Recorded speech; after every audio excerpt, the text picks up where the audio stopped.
For most of human history, the ground was not a choice. It was the only surface the body knew. No bed, no raised frame, no barrier between flesh and earth. And yet, the human body did not fail because of it. It adapted quietly, over generations, to a world where sleep meant contact with cold, hardness, and uneven terrain. What feels uncomfortable to us today may once have been normal, even expected. But something changed. The body did not forget the ground, yet it no longer belongs to it in the same way. So what exactly happened between then and now, and why did 90% of human history sleep on the ground? For most of human history, the ground was not experienced as something separate from the body. It was not a surface chosen at the end of the day, but a constant presence that shaped how the body moved, rested, and eventually slept. When early humans stopped walking, they did not transition into a different kind of space. They simply remained where they already were.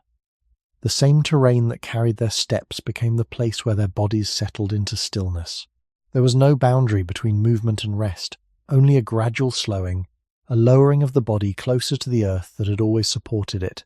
This continuity matters because it suggests that sleep did not emerge as a detached activity, but as an extension of being in contact with the ground itself. The body was never lifted away from its environment. It adapted within it. In landscapes where soil, stone, and vegetation formed uneven and often unpredictable surfaces, the act of lying down required adjustment rather than control. The spine aligned not to a flat plane, but to whatever shape the ground allowed. Limbs bent or shifted to accommodate small rises, depressions, or textures beneath the skin. Over time, this did not remain a struggle. It became a pattern the body could follow without conscious effort. Muscles learned to release in ways that matched irregular support. Pressure was distributed not evenly, but dynamically, changing as the body subtly repositioned itself through the night. This constant micro-adjustment reflects a deeper relationship between the human body and its earliest environment, where comfort was not defined by softness or stability, but by the ability to adapt to variation. In this sense, the ground was not inherently hostile, it was simply complex. Early humans did not approach it expecting uniformity. They approached it with bodies capable of responding to its differences. This idea becomes clearer when considering that much of early human existence unfolded in open or minimally structured spaces. Shelters, when they existed, were often temporary or partial. The ground inside them was not fundamentally different from the ground outside. There was no elevated platform, no consistent layering designed to isolate the body from what lay beneath. Instead, the same environmental conditions extended into the moments of rest. Soil retained the memory of daytime heat or released it into the cooler air. Moisture gathered or dissipated depending on local conditions. Small particles, textures, and organic materials formed a living surface that changed over time. To sleep in such a place was not to escape the environment, but to remain within its slow shifts.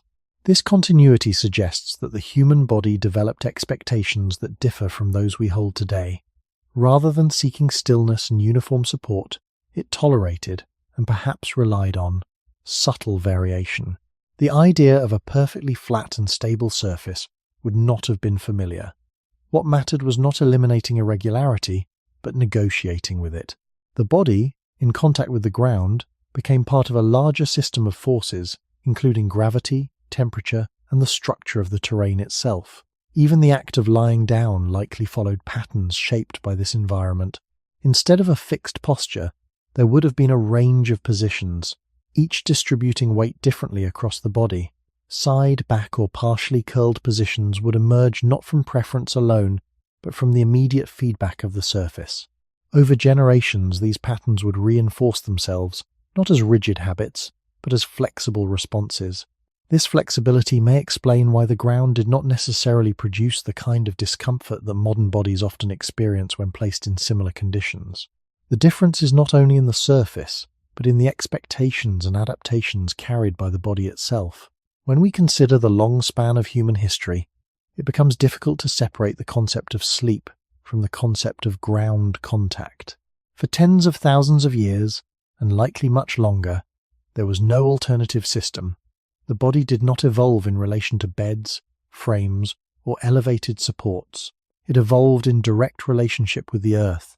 This does not mean that the ground was always comfortable in the way we define comfort now. It means that comfort itself had a different meaning, one shaped by continuity rather than separation. To understand why most of human history involves sleeping on the ground, it is necessary to begin here, not with the absence of beds, but with the presence of a body that had not yet learned to expect anything else from the place where it came to rest. If the ground was the constant surface beneath the human body, then the question is not only how people lay upon it, but how they understood it through repeated contact. Over long periods of time, the body does not simply endure a surface, it towns, its patterns. Subtle variations in firmness, temperature, and texture begin to register not as disturbances but as signals. These signals shape how the body prepares to rest even before it fully settles. A patch of dry soil, a layer of compacted grass, or a slightly raised area of earth would not be identical, but they would offer different forms of support. The body, through experience, would come to recognize these differences and respond accordingly. This process does not require conscious thought. It is closer to a quiet calibration, where posture and placement adjust in small ways that accumulate into a stable resting position. In this sense, sleeping on the ground is not a single behavior, but a collection of micro-decisions made by the body in response to its immediate surroundings. These decisions are shaped by the environment in which early humans lived, environments that were rarely static. Seasonal changes altered the ground itself. Rain softened it, sun hardened it, plant growth covered it, and decay returned it to a different state. Each of these shifts would influence how the body interacted with the surface at night. A wetter ground might require seeking slightly elevated or drier patches. A colder season might encourage closer contact with materials that retained heat, even if only slightly. Over time, these adjustments would form patterns, not as fixed rules, but as tendencies shaped by repeated exposure. The body, in this context, becomes a record of past interactions with the ground, carrying forward responses that were once necessary for rest and recovery. This idea is supported by the way human movement and rest are closely linked. The same body that walked across uneven terrain during the day did not suddenly become incompatible with that terrain at night. Muscles, joints, and connective tissues were already engaged in constant adaptation to irregular surfaces. When movement slowed and the body lowered itself, these same systems continued to function, now redistributing weight instead of propelling it forward. There is no clear division between the mechanics of walking and the mechanics of lying down. Both involve responding to the contours of the ground. This continuity suggests that early humans did not require a separate environment to rest effectively. The environment they moved through was already sufficient, because their bodies were attuned to its demands. This attunement extends to the way pressure is managed across the body. On a uniform surface, pressure points tend to remain constant, leading to discomfort if the body does not move. On an uneven surface, pressure is distributed in a more complex pattern. Some areas of the body bear more weight temporarily, while others are relieved, creating a shifting balance. This shifting may have encouraged small unconscious movements during sleep, preventing any single point from experiencing prolonged stress. In this way, the irregularity of the ground could contribute to a different kind of rest, one that involves continuous, low-level adjustment rather than complete stillness. The body remains engaged, but not in a way that disrupts sleep. Instead, it maintains a dynamic equilibrium with the surface beneath it. When viewed across long stretches of time, this relationship between body and ground becomes part of a broader pattern in human history. The absence of constructed sleeping surfaces is not simply a lack of technology. It reflects a state in which the body and environment are not yet separated by layers of material design. There is no clear attempt to standardize or control the conditions of rest. Instead, rest occurs within the variability of the natural world. This variability does not prevent sleep, but shapes its form. It influences how long the body remains in one position, how often it shifts, and how it responds to external changes such as temperature or moisture. These responses are not random. They are grounded in the physical realities of early human life, where energy, conservation, safety, and environmental awareness were all intertwined with the act of resting. Even in the absence of detailed records, this pattern can be inferred from the consistency of human presence across diverse landscapes. Early humans occupied regions with very different ground conditions, from dry plains to forest floors. In each case, the body would have encountered new textures and forms, yet the fundamental act of lying on the ground remained the same. This suggests a level of adaptability that does not depend on a single type of surface, but on the capacity to adjust to many. The ground, in all its variation, was not a barrier to sleep, but a constant partner in shaping how sleep occurred. Understanding this helps clarify why sleeping on the ground persisted for such a large portion of human history. It was not only because alternatives were absent, but because the body itself was capable of making that surface workable, even as conditions changed from one place and time to another. If the ground shaped how the body rested, it also shaped when and where rest could happen. Early humans did not separate sleeping space from living space in the way modern environments do. There was no fixed location prepared in advance, no designated surface waiting at the end of the day. Instead, the decision to rest was closely tied to the immediate surroundings, to the conditions that unfolded in real time. This meant that the ground was not only something the body adapted to physically, but something it evaluated continuously. Subtle cues in the environment guided where the body would eventually settle. A slightly elevated patch might reduce contact with moisture. A surface covered with dry plant material might feel less exposed than bare soil. A location near others could provide shared warmth or a sense of security. None of these elements created a perfect space, but together they influenced the body's choice in a way that balanced multiple needs at once. This balance reflects a broader pattern in early human life, where rest could not be isolated from other pressures such as temperature, terrain, and the presence of others. The ground, as a result, became part of a larger system of decision-making rather than a neutral backdrop. Over time, this process would become familiar. The body and mind would begin to recognize certain configurations of ground and environment as more suitable for rest, even if they were not ideal in an absolute sense. This familiarity does not imply comfort as it is understood today. It suggests a kind of acceptance shaped by repetition, where the body does not resist the surface but works within its limits. The absence of constructed bedding meant that there was no expectation of uniform support. Instead, the body relied on its ability to adapt quickly to whatever conditions were present. This adaptability extended across different landscapes. Whether in open grasslands, wooded areas, or transitional zones between them, the ground always presented variation. Each setting introduced its own combination of textures, firmness, and temperature, yet the underlying pattern remained consistent. The body lowered itself into the environment and adjusted until stillness could be maintained. This pattern also influenced the timing of rest. Without a fixed sleeping structure, the moment of lying down could be delayed or advanced depending on the suitability of the ground.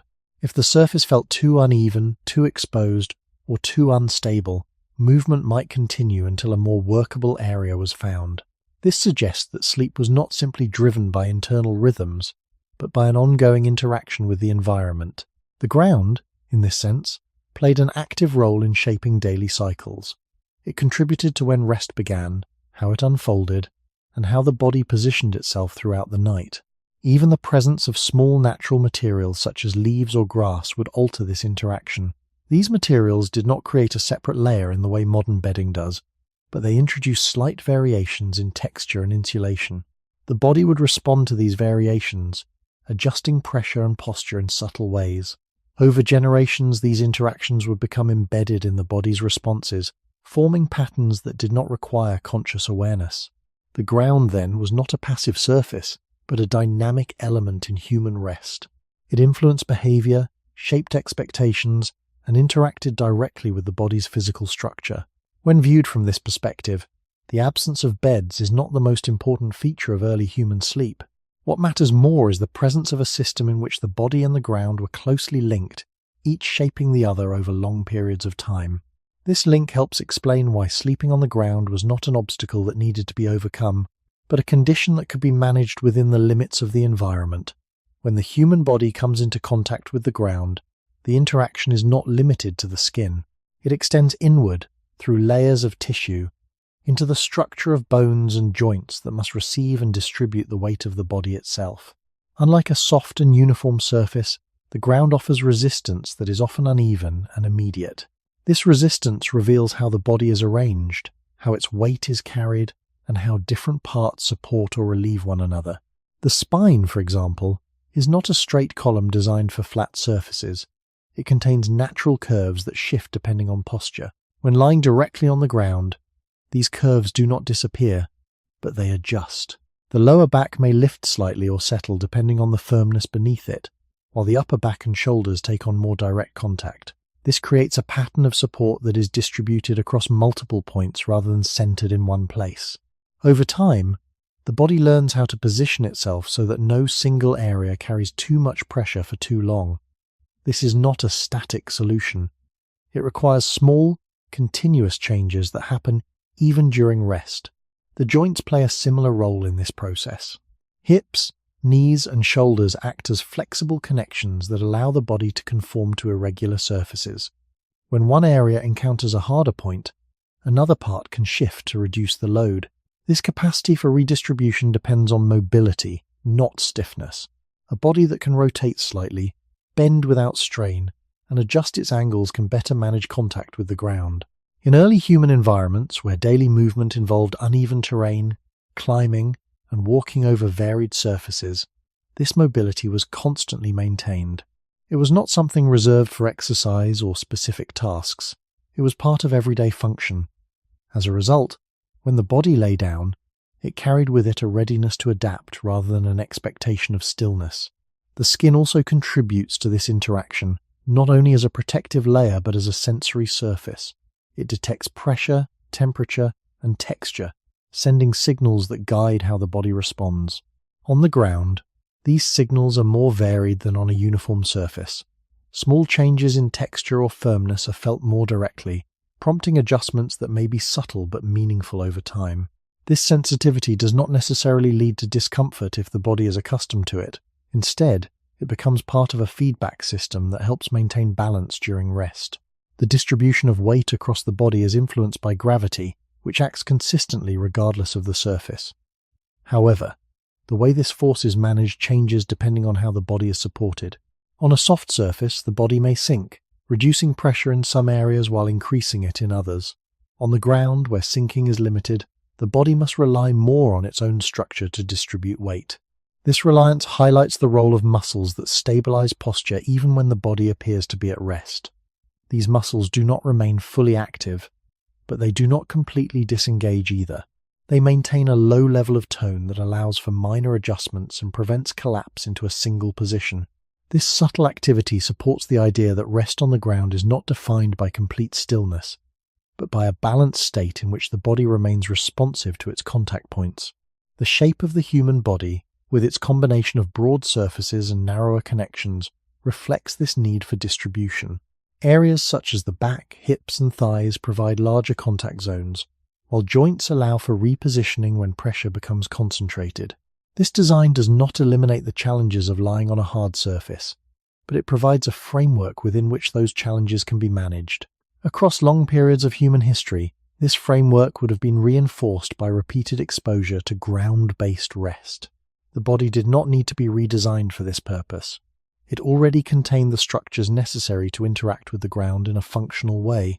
Understanding this helps explain why sleeping on the ground was not simply endured, but integrated into the way the human body operated in its earliest environments. If the structure of the body allows it to receive pressure from the ground, then the next layer of this interaction lies in how that pressure changes over time. The body does not remain in one fixed arrangement throughout the night. Even in deep rest, there are small shifts, almost imperceptible, that redistribute weight from one area to another. These movements are not random. They follow patterns shaped by both the body's internal signals and the external surface beneath it. When a certain point of contact begins to experience sustained pressure, the body responds by adjusting slightly, relieving that area and transferring load elsewhere. On a uniform surface, this process may be less varied, as the conditions remain the same across the entire body. On the ground, however, each small movement introduces a new arrangement of contact, because the surface itself is not consistent. This creates a cycle of adjustment in which the body and the ground continually influence each other. The result is not a perfectly stable position, but a shifting balance that allows rest to continue without any single area becoming overwhelmed. This dynamic can be understood by considering how circulation interacts with pressure. When a part of the body is compressed for too long, blood flow to that area may be reduced. The body, through sensory feedback, detects this change and initiates a movement to restore balance. On the ground, where pressure points can be more pronounced due to firmness, this feedback may occur more frequently. The body responds with small rotations of the shoulders, slight bends of the knees, or subtle changes in the angle of the hips. These movements are often so minimal that they do not interrupt rest, but they play a crucial role in maintaining it. Over long periods of human history, this pattern would have been reinforced, becoming part of the body's habitual response to lying on uneven surfaces. The muscles involved in these adjustments are not the large muscles used for active movement, but smaller stabilizing groups that maintain posture and allow for controlled shifts. Their activity is low in intensity but consistent, supporting the idea that rest on the ground involves a form of quiet engagement rather than complete inactivity. This engagement is balanced by the body's ability to relax areas that are not under immediate pressure, creating a distribution of effort that changes from moment to moment. The ground, with its irregularities, encourages this distribution by preventing the body from settling into a single unchanging position. In contrast, a highly uniform surface may reduce the need for such frequent adjustments, but it can also concentrate pressure in predictable areas. The difference lies not in which surface is better or worse, but in how the body interacts with each. Early human bodies, shaped by daily movement across varied terrain, would have been accustomed to constant minor adjustments. This familiarity would carry into rest, making the shifting patterns of ground contact a natural extension of waking movement. The skin, as the interface between body and ground, continues to provide information throughout this process. Changes in temperature, slight variations in texture, or the presence of small particles all contribute to the sensory landscape. These signals do not necessarily wake the body, but they guide its adjustments. The nervous system integrates this information, allowing for responses that are coordinated without requiring full awareness. This integration reflects a long-standing relationship between the human body and its environment, where sensitivity to external conditions supports rather than disrupts rest. Over time, these mechanisms form a system that allows the body to manage the challenges of lying on the ground without requiring a controlled or engineered surface. The ground does not need to be reshaped to fit the body. Instead, the body reshapes its position in response to the ground. This relationship, maintained across many generations, helps explain why sleeping directly on the earth was not simply a temporary condition, but a stable part of human existence for most of its history.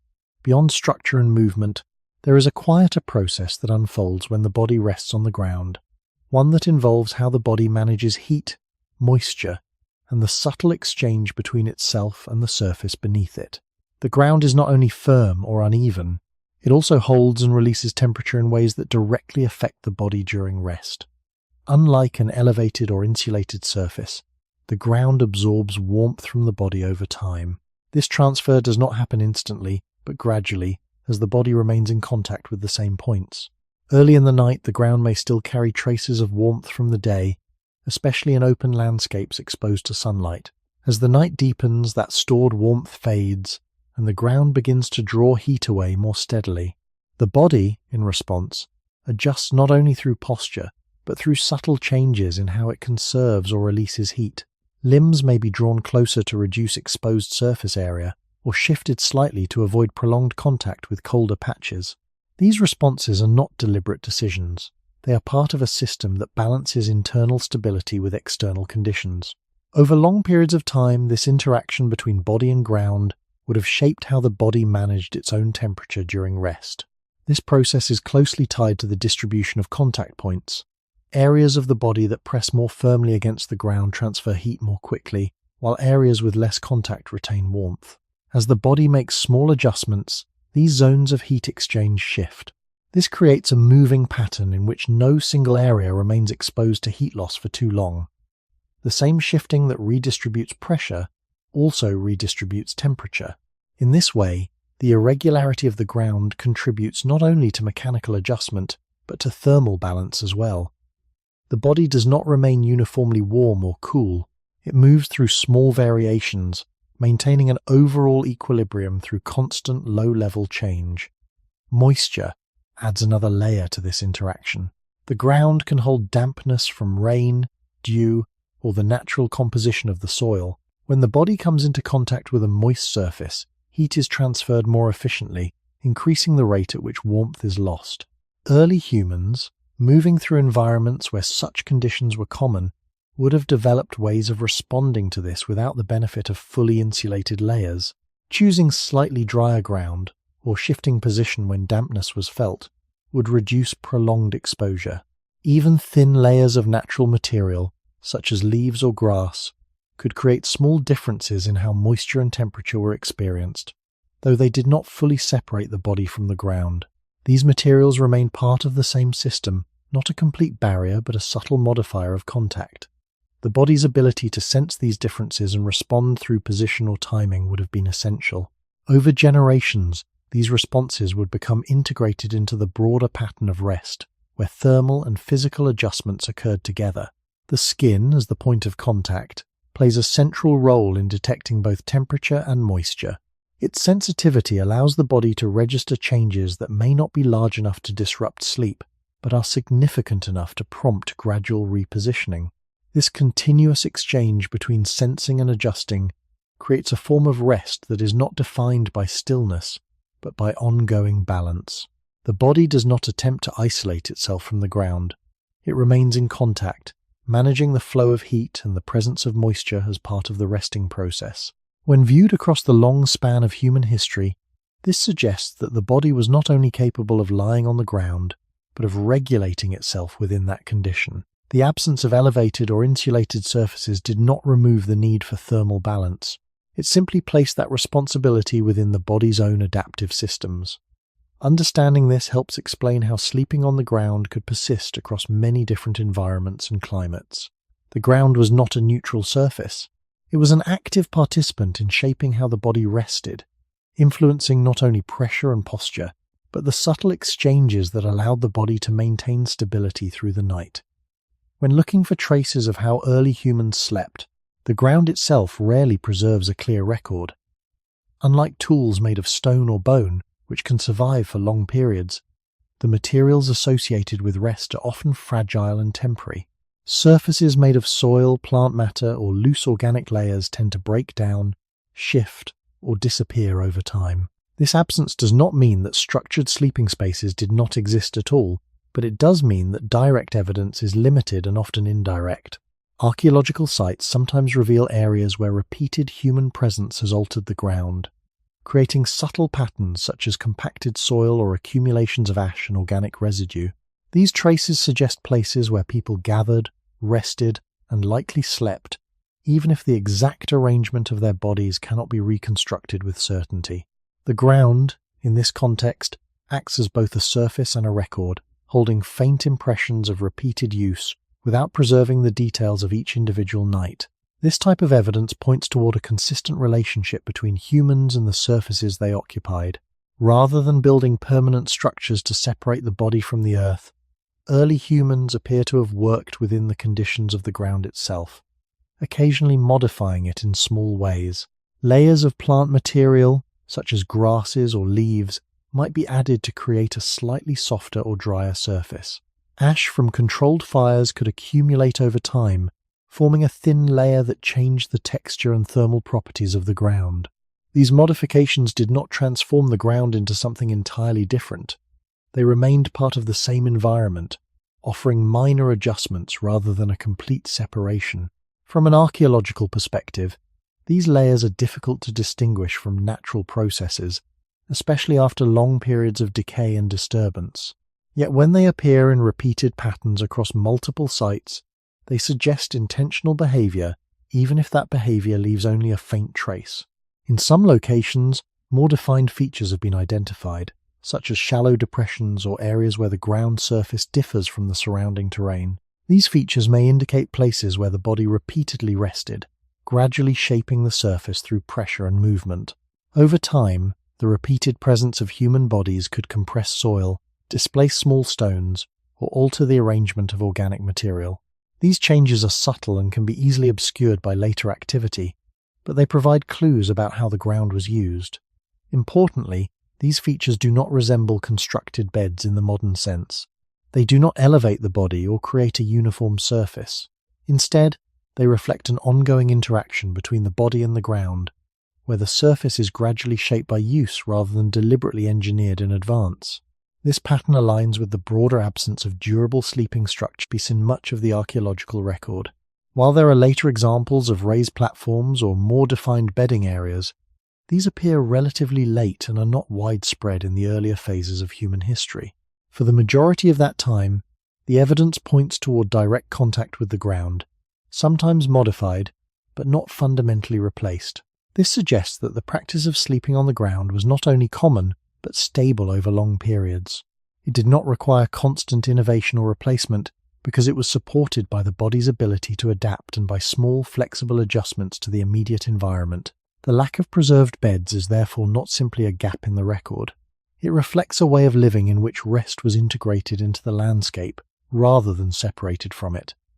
When considering this evidence, it is important to recognize the limits of what can be known with certainty. Archaeological findings provide fragments rather than complete pictures. They allow for careful interpretation but not definitive reconstruction of every detail.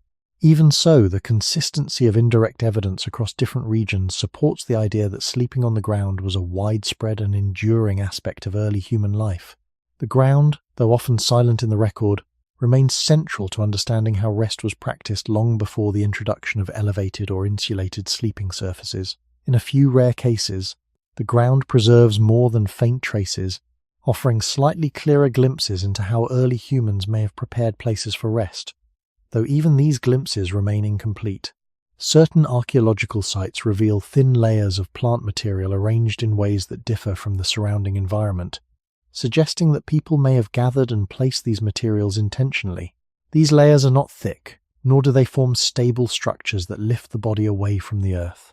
Instead, they appear as modest accumulations, sometimes compressed by repeated use, sometimes mixed with soil through time.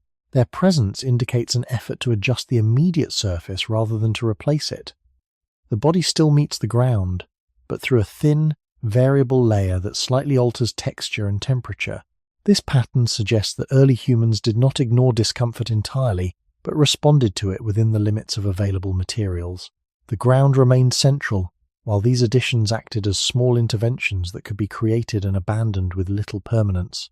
The interpretation of such layers requires caution. Natural processes can also produce accumulations of plant matter, and distinguishing between human activity and environmental deposition is not always straightforward.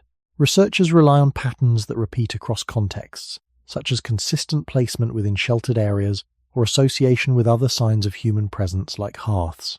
When these elements appear together, they strengthen the possibility that the ground was being modified for specific purposes, including rest. Even then, the evidence does not reveal exact behaviors.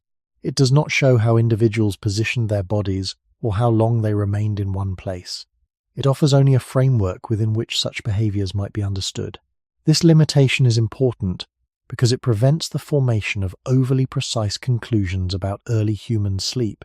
Instead, it supports a broader understanding in which the ground, sometimes lightly prepared, served as the primary surface for rest. Another form of indirect evidence comes from the spatial organization of archaeological sites. Areas that show repeated occupation often contain zones where activity appears reduced, with fewer signs of tool use or food processing. These quieter zones may have functioned as places of rest, where the ground experienced different patterns of contact compared to more active areas.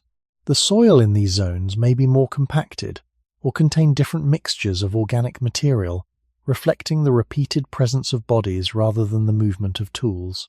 While this does not confirm specific sleeping arrangements, it suggests that early humans organized their spaces in ways that separated rest from other activities, even without constructing distinct surfaces. The ground itself remained the common element, but its use varied depending on the needs of the moment.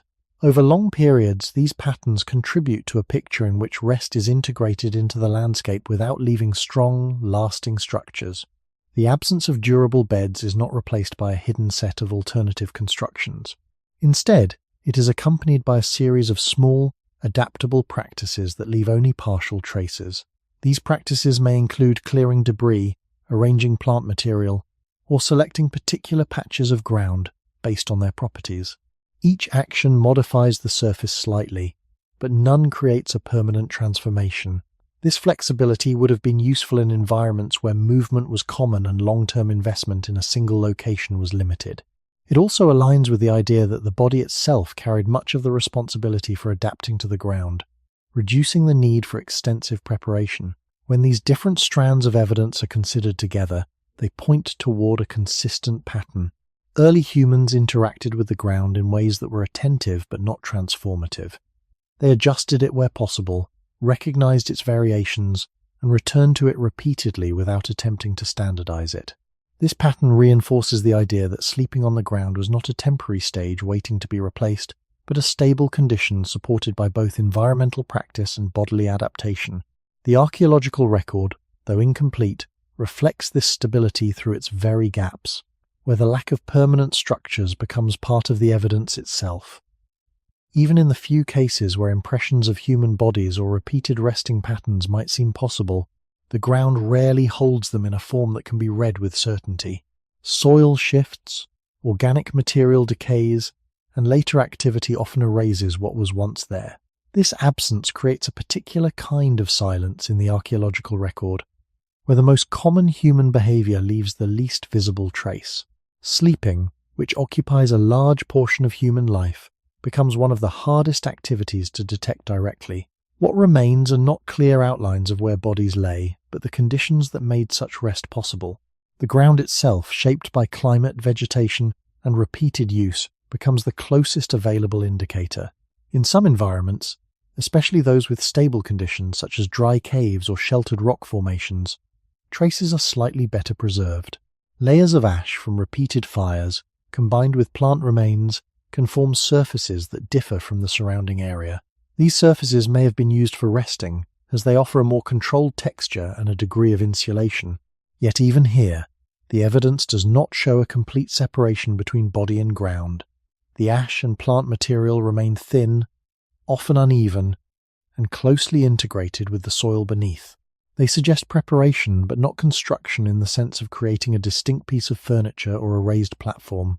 The body still relies on its own structure to manage contact, with the ground continuing to define the overall experience. Across open landscapes, where preservation is more difficult, the evidence becomes even more indirect. Here, the absence of defined features is itself informative. If early humans had relied on durable, elevated sleeping structures, more consistent traces would likely remain, especially in areas of repeated occupation. The lack of such traces across many sites supports the idea that rest was typically achieved without building lasting surfaces. Instead, people appear to have used what was immediately available, adjusting the ground in small ways and moving on without leaving strong physical markers. This pattern aligns with a mobile way of life, where flexibility was more valuable than permanence. The ground, in its natural state, offered a surface that could be used without long preparation, making it suitable for repeated use across different locations. Another layer of understanding comes from comparing sites across regions and time periods. While environments differ, certain patterns remain consistent. Areas associated with human presence often show signs of repeated activity, yet rarely include clear evidence of constructed sleeping platforms in the earlier phases of human history. When more defined structures do appear in later periods, they stand out precisely because they contrast with what came before. This contrast highlights how long the earlier pattern persisted. For most of human history, sleeping arrangements did not involve separating the body from the ground in a permanent way. Instead, they involved working within the constraints of the surface that was already there. This long continuity suggests that the practice was not simply a temporary solution, but a stable part of human life, supported by both environmental conditions and bodily adaptation. The limitations of the archaeological record do not weaken this conclusion, they shape it. By showing what is missing as well as what is present, the record points toward a form of rest that leaves few lasting marks. Sleeping on the ground, especially when combined with light and temporary modifications, does not produce strong material evidence. Yet its consistency across many contexts implies that it was widespread. The ground, though rarely preserving the details of each night, remains central to understanding how humans rested over long stretches of time. It served as a surface that could be used repeatedly without needing to be remade, a constant element in environments that were otherwise changing. Through this lens, the silence of the record becomes meaningful, reflecting not the absence of behavior, but the nature of a practice that was so integrated into daily life that it left little behind. When the body rests directly on the ground at night, it does not encounter a neutral surface. It meets a surface that has been shaped by the cycle of the day, carrying with it the memory of sunlight, air, and moisture. As evening approaches, the ground begins to release the warmth it absorbed during daylight hours. This release does not occur evenly. Some areas retain heat longer, especially where soil is compact or where the surface has been exposed to direct sunlight for extended periods. Other areas cool more quickly, particularly where vegetation shades the ground or where moisture is present. The body, in contact with these variations, experiences a shifting pattern of warmth and coolness that changes gradually as the night deepens. This interaction between body and ground becomes part of the process of settling into rest. The initial contact may feel relatively warm, but over time the temperature difference between the body and the ground increases, leading to a slow transfer of heat away from the body. This process is not abrupt, but it is continuous, and the body must respond to it in order to maintain stability. The way the body responds depends on both its internal state and the external conditions. As the ground cools, areas of direct contact become points where heat is lost more quickly. The body, through subtle adjustments, may reduce prolonged contact in those areas, shifting weight slightly or drawing limbs closer to conserve warmth. These adjustments are not large movements. They are small changes in posture that redistribute both pressure and temperature. In this way, the body manages the gradual cooling of the ground without needing to fully separate from it. This pattern reflects a balance between exposure and conservation, where the body remains in contact with the surface while minimizing the effects of heat loss over time. The environment plays a significant role in shaping this balance. In open landscapes, where air movement is less obstructed, the ground may cool more rapidly, increasing the rate of heat transfer from the body. In more sheltered areas, such as near vegetation or natural barriers, the cooling process may be slower, allowing the body to retain warmth for a longer period. These differences would influence where early humans chose to rest, even if the ground remained the primary surface. A slightly sheltered location might offer a small advantage in maintaining warmth, while still providing the same basic conditions of direct contact with the earth. The selection of such locations does not create a fundamentally different sleeping surface, but it modifies the thermal experience in subtle ways. Over time, repeated exposure to these conditions would shape the body's expectations and responses. The gradual cooling of the ground would become a predictable part of the night, prompting adjustments that occur without conscious effort. This predictability does not eliminate discomfort entirely, but it allows the body to manage it within a familiar range. The absence of insulating layers means that the body relies more heavily on its own ability to regulate heat, both through posture and through internal processes that maintain core temperature. This reliance would have been reinforced across generations, as individuals who could adapt to these conditions were more likely to rest effectively and maintain their overall function. The ground, therefore, acts as both a source of support and a factor in thermal regulation. It does not simply hold the body in place. It interacts with it, drawing heat away in a gradual and measurable way.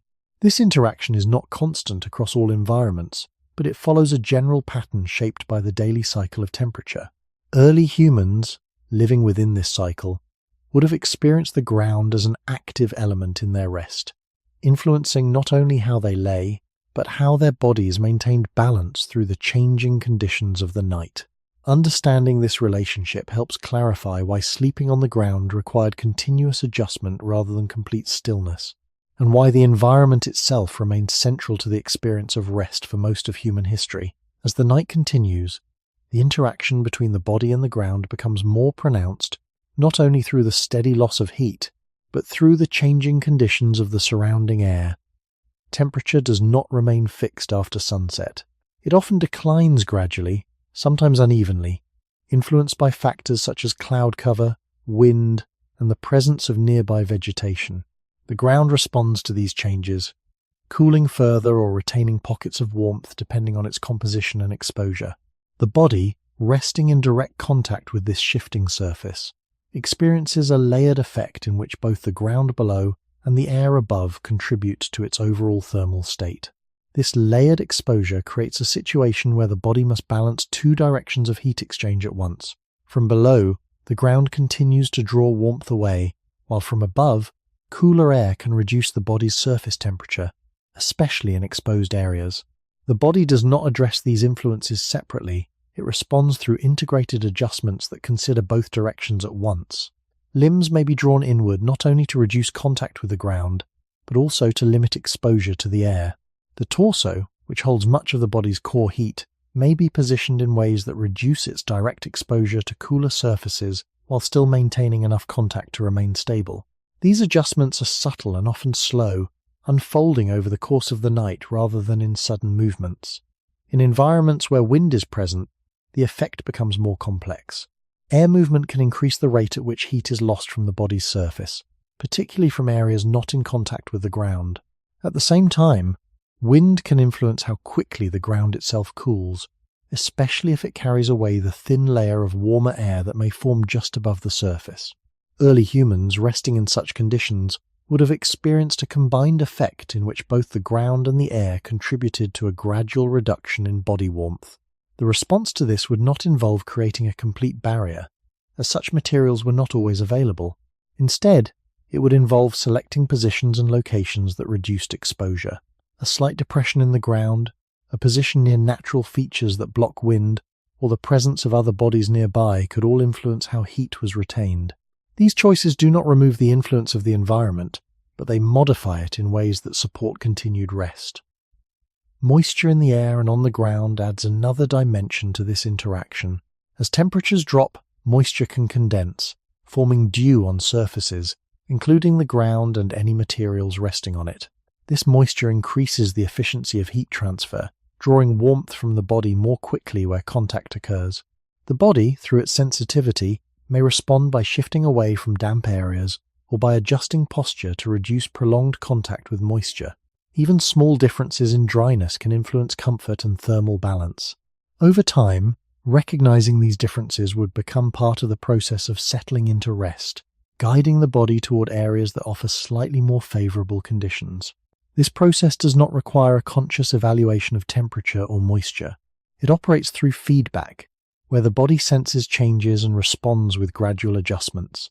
The result is a form of rest that remains closely tied to environmental conditions, rather than insulated from them. Across long periods of human history, this connection would have shaped how the body managed its own temperature during sleep. It would have reinforced patterns of movement, positioning, and location choice that supported stability in the face of changing conditions. The ground, in combination with the air, created a dynamic environment that the body could not ignore. Instead, it became part of a continuous exchange, where maintaining warmth required ongoing adaptation rather than a fixed solution. This perspective helps explain why sleeping on the ground was not a passive experience. It involved a constant, low-level negotiation with the environment, one that balanced the need for rest with the realities of temperature, air movement, and moisture. The body did not escape these factors. It worked within them, adjusting in ways that allowed sleep to continue even as conditions shifted through the night. As the night reaches its colder hours, the interaction between the body and the ground settles into a quieter but more demanding phase. The initial warmth that may have lingered in the soil is largely gone, and the ground now reflects the lowest temperatures of the surrounding environment. At this point, the body is no longer adjusting to a changing surface in the same way as earlier in the night. Instead, it is maintaining a balance against a more stable but colder condition. The challenge is not sudden change, but sustained exposure. The areas of contact between body and ground become steady channels through which heat continues to move away, and the body must respond without interrupting the deeper stages of rest. This response does not involve large movements or frequent repositioning. By this stage, the body has already found a general arrangement that distributes pressure and manages earlier fluctuations. What remains are slower, more deliberate adjustments that preserve warmth while maintaining stability. The body may settle into positions that reduce the total surface area in contact with the ground, such as drawing the limbs inward or slightly curling the torso. These positions are not chosen for comfort in a modern sense, but for efficiency in retaining heat. The ground, still firm and unyielding, does not adapt to the body. It continues to draw heat at a steady rate, making the body's own configuration the primary tool for managing this exchange. In this phase, the role of shared space becomes more apparent. When individuals rest in proximity to one another, the combined presence of multiple bodies can alter the immediate thermal environment. Heat radiated from one body can reduce the cooling effect of the surrounding air for another, and the ground beneath a group may retain slightly more warmth due to the cumulative contact. This does not create a controlled or insulated space, but it introduces a subtle shift in conditions that the body can use. The presence of others does not eliminate the influence of the ground, but it modifies the balance between heat loss and retention. Over long periods of human history, such arrangements would have been common, reinforcing patterns of rest that were shaped not only by individual bodies, but by group dynamics as well. The environment continues to play a role, even in these later hours. The absence of sunlight, the stillness or movement of air, and the presence or absence of moisture all contribute to the conditions the body experiences. By this point in the night, these factors are more stable, allowing the body to maintain a consistent response. The earlier need for frequent adjustment gives way to a steadier form of rest, where the body holds its position for longer periods while still making small corrections as needed. These corrections may be less noticeable, but they remain essential for maintaining circulation and preventing localized discomfort. The ground, though unchanged in its firmness, continues to influence these adjustments through its constant contact with the body. When considered over the full duration of the night, this progression from initial contact to sustained balance reveals how sleeping on the ground involves different phases rather than a single uniform experience. Early humans, living within this pattern, would not have encountered the ground as a fixed challenge to be overcome. Instead, they would have moved through these phases as part of a familiar cycle where the body gradually adapted to the changing conditions of temperature and contact. The ability to remain at rest under these conditions reflects not the absence of difficulty, but the presence of systems that manage it over time. The ground, in its steady interaction with the body, becomes part of this system, shaping how rest is maintained from the first moments of lying down to the final hours before waking. When the body rests on the ground, it does not remain motionless for long periods, even if the mind moves into deeper states of sleep. Stillness, in this context, is only partial. Beneath the appearance of rest, there is a continuous sequence of small movements that prevent the body from settling too deeply into a single position. These movements are not deliberate. They arise from the interaction between the body and the surface beneath it, especially when that surface is uneven and firm. Early humans, sleeping directly on the ground, would have experienced this interaction throughout the night, as each point of contact gradually changed in response to pressure, temperature, and circulation. The body, sensing these changes, responds with slight adjustments that redistribute weight and relieve localized stress. Over time, this creates a pattern of rest that is defined not by stillness, but by subtle motion. This pattern can be understood by considering how discomfort develops. When a part of the body remains under constant pressure, signals from the skin and deeper tissues begin to indicate that adjustment is needed.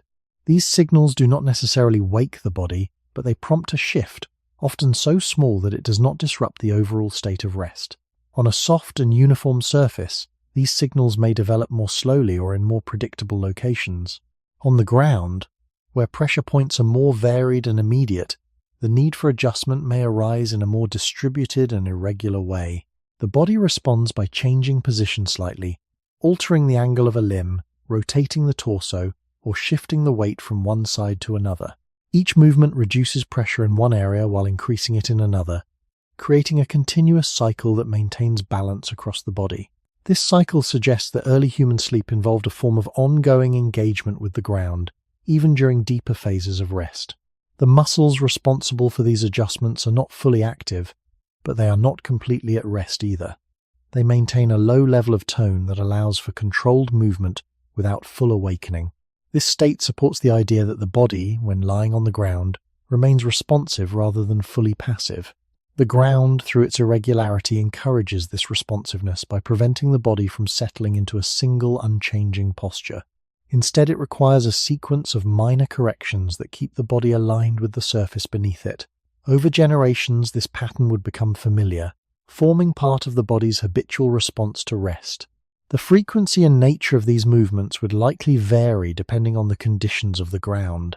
A surface with more variation in texture or firmness might lead to more frequent adjustments, while a slightly more even area might allow longer periods of relative stillness.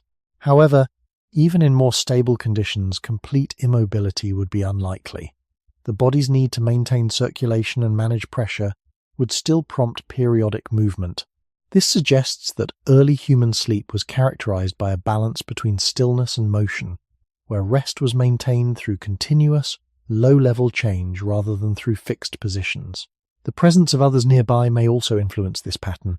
In shared resting spaces, the movement of one body can affect the position of another, either directly through contact or indirectly through shifts in the immediate environment. This introduces an additional layer of variability, where the body must respond not only to the ground, but to the presence of others. These interactions are subtle, but they contribute to a dynamic resting environment in which positions are adjusted in relation to both the surface and the surrounding bodies. Over time, this could reinforce a flexible approach to sleep, where the body remains prepared to adjust as conditions change. When viewed in this way, sleeping on the ground is not simply a matter of enduring a hard surface. It involves a continuous process of adaptation, where the body remains active at a low level in order to maintain comfort and function. The ground, through its firmness and variation, plays a central role in shaping this process, guiding the body's movements and influencing how rest is achieved across the night. As these small movements repeat through the night, they begin to form patterns that are not random, but shaped by the interaction between the body's internal rhythms and the external surface. The body does not shift in the same way at every moment. There are periods where movement becomes slightly more frequent, followed by intervals of relative stillness. These cycles reflect deeper processes within the body, where different stages of rest are associated with different levels of responsiveness. When the body is closer to lighter stages of rest, adjustments may occur more easily, responding quickly to changes in pressure or temperature. As the body moves into deeper states, movements become slower and less frequent, but they do not disappear entirely. The ground continues to exert its influence, and the body continues to respond, even if those responses are more gradual. This relationship suggests that early human sleep was not isolated from the physical environment, but remained connected to it at every stage. The ground, through its constant contact, provided a stream of subtle input that the body could not fully ignore. Instead of creating a barrier to eliminate these inputs, the body incorporated them into its patterns of rest. Each small shift becomes part of a larger rhythm, where movement and stillness alternate in a way that maintains balance without fully interrupting sleep. Over long periods of time, this rhythm would become familiar, shaping how the body organizes its rest in relation to the surface beneath it. The variability of the ground also means that no two resting periods are exactly the same. Even within the same location, small differences in position can lead to different patterns of contact. A slight change in where the body lies can alter which areas experience more pressure or which parts lose heat more quickly. The body, sensing these differences, adjusts its movements accordingly. This adaptability allows rest to continue across a wide range of conditions, without requiring a consistent or controlled surface. The ground does not need to be predictable for the body to manage it. Instead, the body's ability to adjust becomes the constant factor, allowing it to respond to variation without losing the overall structure of its rest.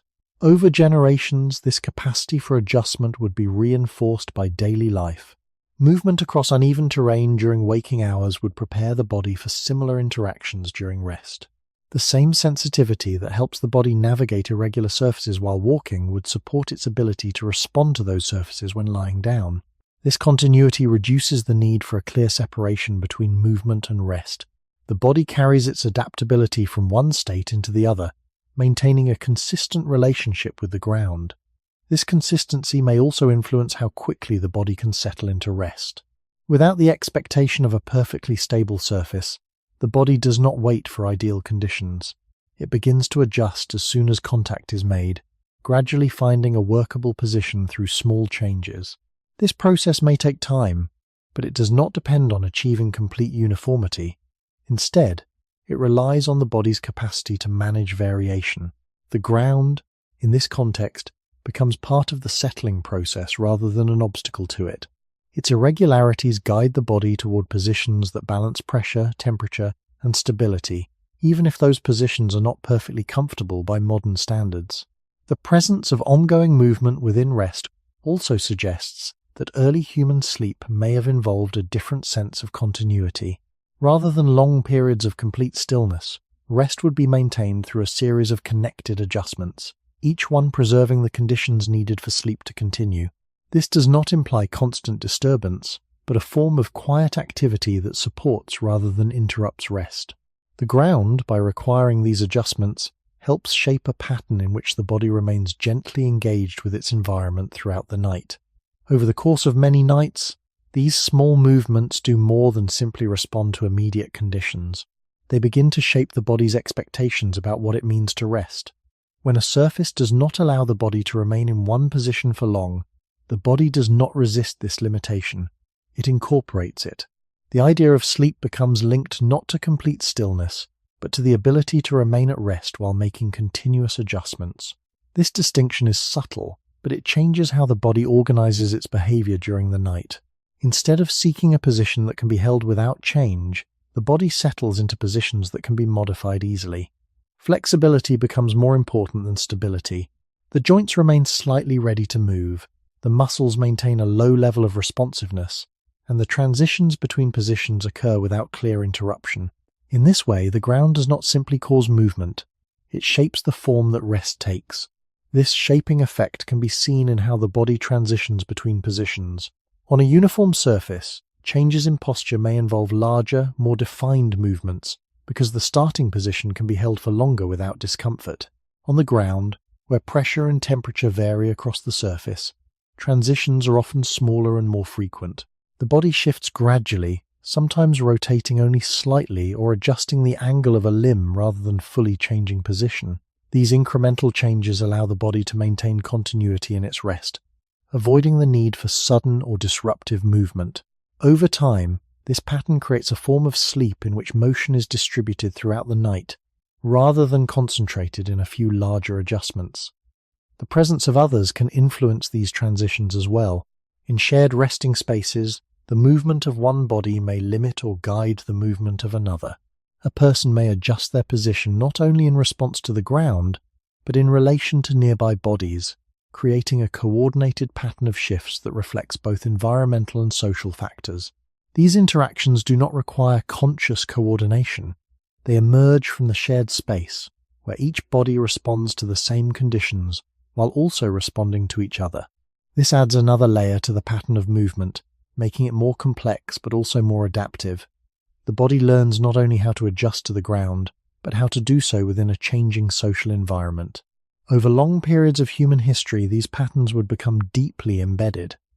The body would not expect a surface that allows complete stillness, nor would it require one to rest effectively. Instead, it would rely on its ability to maintain balance through continuous, low-level movement. This reliance reduces the need for external solutions, such as constructed surfaces designed to eliminate variation. As long as the body can adapt, the ground remains a workable surface. This does not mean that all forms of discomfort are removed. It means that discomfort is managed through movement rather than avoided through separation. The distinction becomes clearer when considering how the body responds to surfaces that do not require such adjustments. When placed on a surface that is highly uniform and stable, the body may initially experience relief from the need to move. However, over time, the lack of variation can lead to sustained pressure in specific areas, requiring movement to occur in a different pattern. The body, accustomed to continuous adjustment, may still shift, but the nature of those shifts changes. This suggests that the patterns developed in response to the ground do not disappear entirely. They persist, even when the environment changes. In the context of early human life, however, the ground remained the constant. It provided a surface that required and supported these patterns of movement, shaping how the body rested across countless generations. The result is a form of sleep that is not defined by immobility, but by the ability to remain at rest within a system of ongoing, subtle change. Over the course of many nights, these small movements do more than simply respond to immediate conditions. They begin to shape the body's expectations about what it means to rest. When a surface does not allow the body to remain in one position for long, the body does not resist this limitation, it incorporates it. The idea of sleep becomes linked not to complete stillness, but to the ability to remain at rest while making continuous adjustments. This distinction is subtle, but it changes how the body organizes its behavior during the night. Instead of seeking a position that can be held without change, the body settles into positions that can be modified easily. Flexibility becomes more important than stability. The joints remain slightly ready to move, the muscles maintain a low level of responsiveness, and the transitions between positions occur without clear interruption. In this way, the ground does not simply cause movement, it shapes the form that rest takes. This shaping effect can be seen in how the body transitions between positions. On a uniform surface, changes in posture may involve larger, more defined movements, because the starting position can be held for longer without discomfort. On the ground, where pressure and temperature vary across the surface, transitions are often smaller and more frequent. The body shifts gradually, sometimes rotating only slightly or adjusting the angle of a limb rather than fully changing position. These incremental changes allow the body to maintain continuity in its rest, avoiding the need for sudden or disruptive movement. Over time, this pattern creates a form of sleep in which motion is distributed throughout the night, rather than concentrated in a few larger adjustments. The presence of others can influence these transitions as well. In shared resting spaces, the movement of one body may limit or guide the movement of another. A person may adjust their position not only in response to the ground, but in relation to nearby bodies, creating a coordinated pattern of shifts that reflects both environmental and social factors. These interactions do not require conscious coordination. They emerge from the shared space, where each body responds to the same conditions while also responding to each other. This adds another layer to the pattern of movement, making it more complex but also more adaptive. The body learns not only how to adjust to the ground, but how to do so within a changing social environment. Over long periods of human history, these patterns would become deeply embedded. The body would not expect a surface that allows complete stillness, nor would it require one to rest effectively. Instead, it would rely on its ability to maintain balance through continuous low-level movement. This reliance reduces the need for external solutions, such as constructed surfaces designed to eliminate variation. As long as the body can adapt, the ground remains a workable surface. This does not mean that all forms of discomfort are removed. It means that discomfort is managed through movement rather than avoided through separation. The distinction becomes clearer when considering how the body responds to surfaces that do not require such adjustments.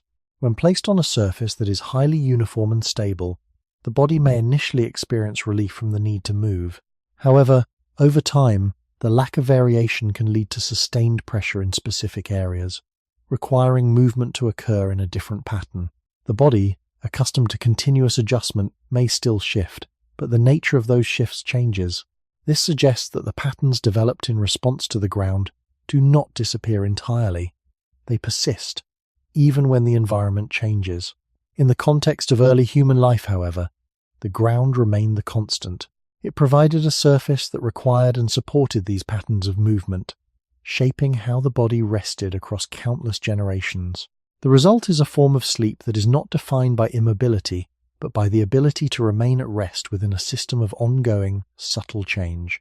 When rest takes place on the ground in a shared space, the presence of others becomes part of the surface itself, not in a physical sense of replacing the earth, but in shaping how the body experiences it. Early humans rarely occupied the ground alone for extended periods, especially at night. The act of resting often occurred within a group, where multiple bodies settled into the same area, each responding to the same conditions while also influencing one another. This shared arrangement alters the experience of the ground in subtle but meaningful ways. The surface remains the same, but the distribution of heat, the pattern of movement, and the sense of stability are all affected by proximity. When bodies lie near one another, the space between them becomes a zone where warmth is retained more effectively than in open exposure. The ground beneath such a group may also hold slightly more heat, not because it changes in composition, but because repeated contact reduces the rate at which warmth is lost to the surrounding air. These effects do not transform the ground into an insulated platform, but they create small differences that the body can detect and use. Over time, such differences would shape where individuals chose to rest within a shared space, guiding them toward positions that offered even slight advantages in warmth or protection. This does not require conscious calculation. It emerges through repeated experience, where the body settles more easily in areas that feel less exposed. The presence of others also influences how movement occurs during rest. As each body makes small adjustments in response to the ground, those movements can affect nearby bodies, either through direct contact or through shifts in the immediate environment. A slight turn of the torso, a change in the position of the legs, or a subtle shift in weight can create a chain of minor adjustments across the group. These interactions are not coordinated in a deliberate way, but they form a pattern in which movement is distributed across multiple individuals. The ground, already irregular, becomes part of a more complex system in which bodies and surface interact together. This shared responsiveness can reduce the need for larger movements, as adjustments are spread across the group rather than concentrated in one individual. Over long periods, this pattern would become familiar, shaping how the body expects to rest in relation to others. The social dimension of shared ground also affects how space is organized. Even without constructed boundaries, groups may form consistent arrangements based on proximity, orientation, or access to environmental features. These arrangements do not create fixed positions, but they introduce a degree of order within the variability of the ground. Individuals may settle in ways that maintain a certain distance or alignment, influenced by both comfort and the need to remain aware of their surroundings. The ground, in this context, becomes a shared resource, its use shaped by both physical conditions and social dynamics.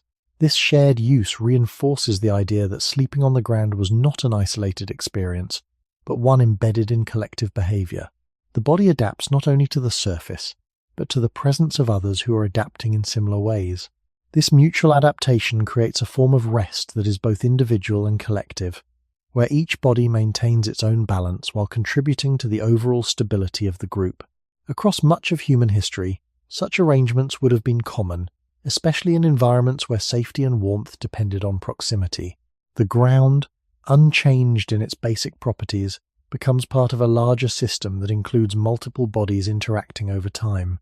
Understanding this system helps explain how rest could be maintained under conditions that might seem challenging when considered from an individual perspective alone.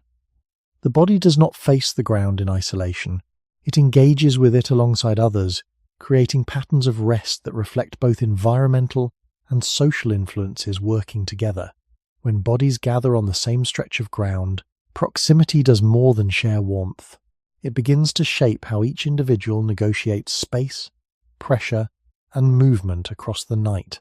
The ground does not expand to accommodate the group, so each person must find a position within limited space, adjusting not only to the surface but to the boundaries created by others. This introduces a different kind of constraint, one that is not purely environmental but relational. The body learns to settle in positions that are stable not only in contact with the ground, but in relation to nearby bodies. Limbs are placed with awareness, even if that awareness is not fully conscious. A slight turn or shift must account for both the firmness beneath and the presence beside. Over time, this leads to a pattern where movement becomes more measured, more contained, as large adjustments would disrupt the balance of the group. This containment does not reduce the need for movement, but it changes its form, encouraging smaller, more precise shifts that maintain both individual comfort and collective stability. The ground, already requiring adaptation, now becomes part of a shared system in which each body contributes to the overall pattern of rest. This shared system also affects how pressure is distributed. When individuals lie close together, contact points may extend beyond the ground itself, including areas where bodies touch or nearly touch. These additional points of contact can alter how weight is carried, relieving pressure in some areas while introducing it in others. The body responds to these variations in much the same way it responds to the ground, through small adjustments that seek balance. Over time, these interactions may create a more varied distribution of pressure than the ground alone would provide, reducing the likelihood that any single point bears sustained stress.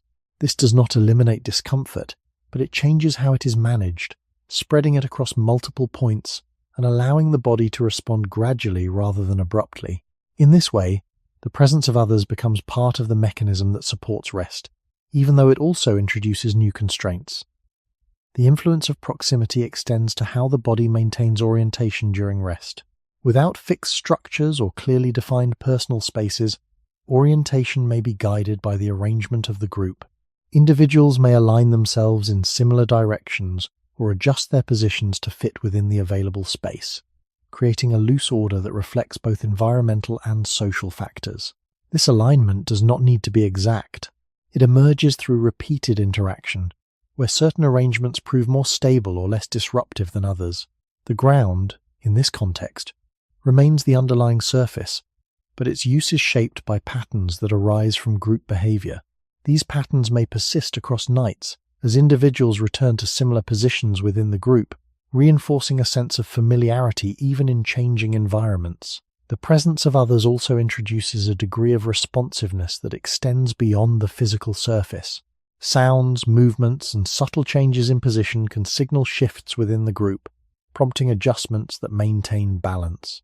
A slight movement by one person may lead to a corresponding shift by another, creating a chain of responses that spreads across the shared space. These interactions are quiet and often unconscious, but they contribute to a dynamic form of rest in which the body remains attuned not only to the ground, but to the activity of those nearby. This attunement does not prevent sleep. It shapes how sleep is maintained, allowing the body to remain responsive while still entering deeper states of rest. Over long periods of human history, such patterns would become familiar, forming part of the body's expectation of what it means to rest in a shared environment. The ground, combined with the presence of others, creates a setting in which rest is achieved through coordination as much as through individual adaptation. Each body maintains its own balance, but that balance is influenced by the movements and positions of others. The result is a form of sleep that is both personal and collective, where the surface beneath and the bodies around work together to shape how rest unfolds through the night. As the night deepens and the group settles into a more stable rhythm, the shared space begins to function as a quiet system of balance, where each body contributes to maintaining conditions that allow rest to continue. The ground remains the constant base, but its influence is now filtered through the presence of multiple individuals who have already adjusted to one another. Movements become slower and less frequent, not because the need for adjustment disappears, but because the arrangement has reached a state where fewer changes are required to maintain comfort. Each body has found a position that works within both the constraints of the ground and the proximity of others. In this phase, the system of rest becomes more stable, though never completely still. Small shifts still occur, but they are integrated into the shared pattern rather than disrupting it.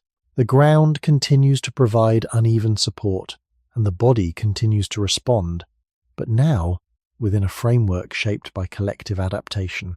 The presence of others also influences how the body maintains a sense of boundary during rest. Even without physical barriers, individuals develop an awareness of their position within the group, adjusting movements to avoid excessive overlap or displacement. This awareness does not require full alertness. It operates through subtle sensory cues, such as changes in pressure or slight contact with nearby bodies.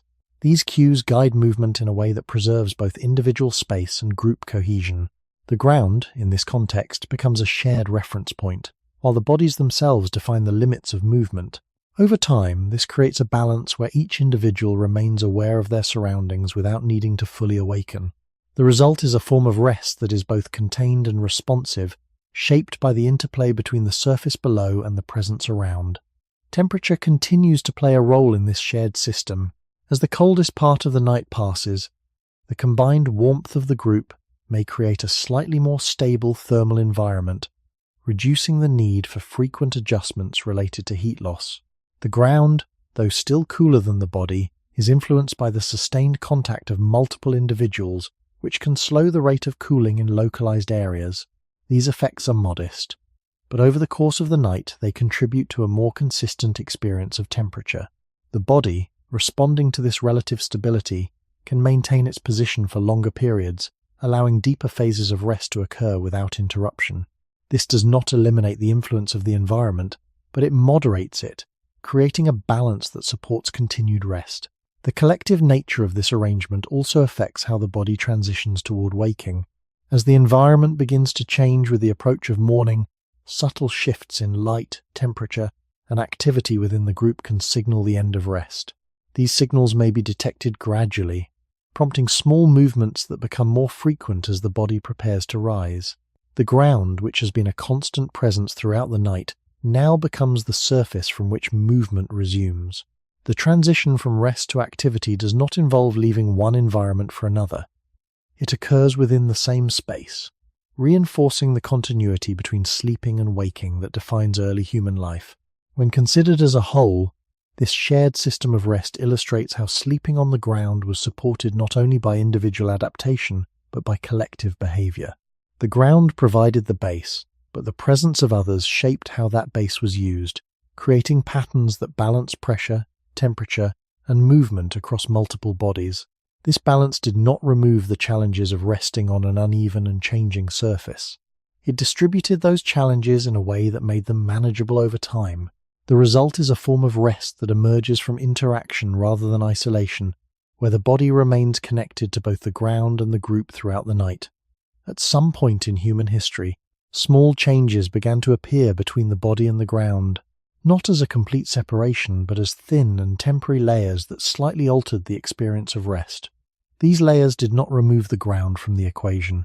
They remained closely tied to it, following its contours, absorbing its temperature, and shifting with its texture. Materials such as dry grass, leaves, or animal skins could be placed beneath the body, creating a surface that felt different without becoming independent. The body still sensed the firmness below, still adjusted to unevenness, but the immediate contact was modified. This modification represents an early step, not toward elevation, but toward mediation. The ground was no longer encountered directly in every detail. It was filtered through materials that were themselves part of the environment. These materials were not permanent. They could be gathered, arranged, and left behind with little effort.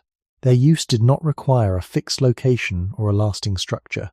Instead, they offered a way to respond to specific conditions, such as dampness, cold, or rough texture, without fundamentally changing the relationship between body and ground.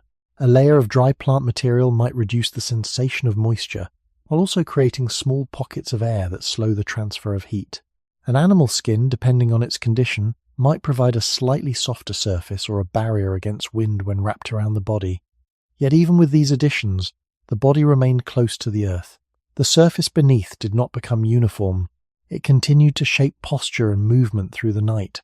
From a biological perspective, these layers did not replace the body's adaptive systems. They complemented them. The body still needed to adjust position, manage pressure, and regulate temperature through movement. The added materials could ease certain aspects of contact, but they did not eliminate the need for continuous response. This suggests that early modifications to the sleeping surface were integrated into existing patterns of rest, rather than creating entirely new ones. The body did not suddenly become still because a layer was introduced. It continued to move, to sense, and to adjust, now in relation to both the ground and the materials placed upon it. Over time, the repeated use of such materials would create familiarity. Certain textures, thicknesses, or arrangements might be recognized as more effective in reducing specific discomforts. This recognition does not require detailed planning. It can emerge through simple repetition, where the body responds more easily in some conditions than in others. These preferences would remain flexible, shaped by what was available in the immediate environment. In one setting, dry grasses might be abundant. In another, leaves or soft plant fibers might be more accessible. The ground remains the base in each case, but the way it is experienced shifts slightly depending on what lies between it and the body. This shift introduces a new layer of interaction, where the body adapts not only to the earth, but to materials that modify its properties in subtle ways. The presence of these layers also begins to change how the ground is perceived. Instead of being a single surface, it becomes part of a combination of elements that together form the resting space. The body responds to this combination as a whole, adjusting posture based on how the materials compress, how they retain or release heat, and how they move under weight. These responses remain dynamic, reflecting the continued need for adaptation. The ground has not been replaced, but it has been joined by other elements that slightly reshape its influence. Across long periods of time, this pattern represents a gradual shift, where the relationship between body and ground becomes more complex without becoming detached. Understanding this stage helps clarify that the transition away from direct ground contact did not occur suddenly or completely. It unfolded through small, practical steps that maintained continuity with earlier patterns. The body remained central in managing rest, while the materials beneath it offered modest changes that supported, but did not redefine, the experience of sleeping on the ground. As these thin layers became more familiar, the way they were arranged began to matter as much as the materials themselves. A loose scattering of grass does not behave in the same way as a gathered bundle, and a flat spread of leaves differs from a slightly raised pile. The body, through repeated contact, would begin to recognize these differences, responding not only to what was placed beneath it, but to how those materials were organized. This does not imply a deliberate design in the modern sense. It reflects a gradual refinement, where certain arrangements prove more effective in managing pressure, moisture, or temperature, and are therefore repeated.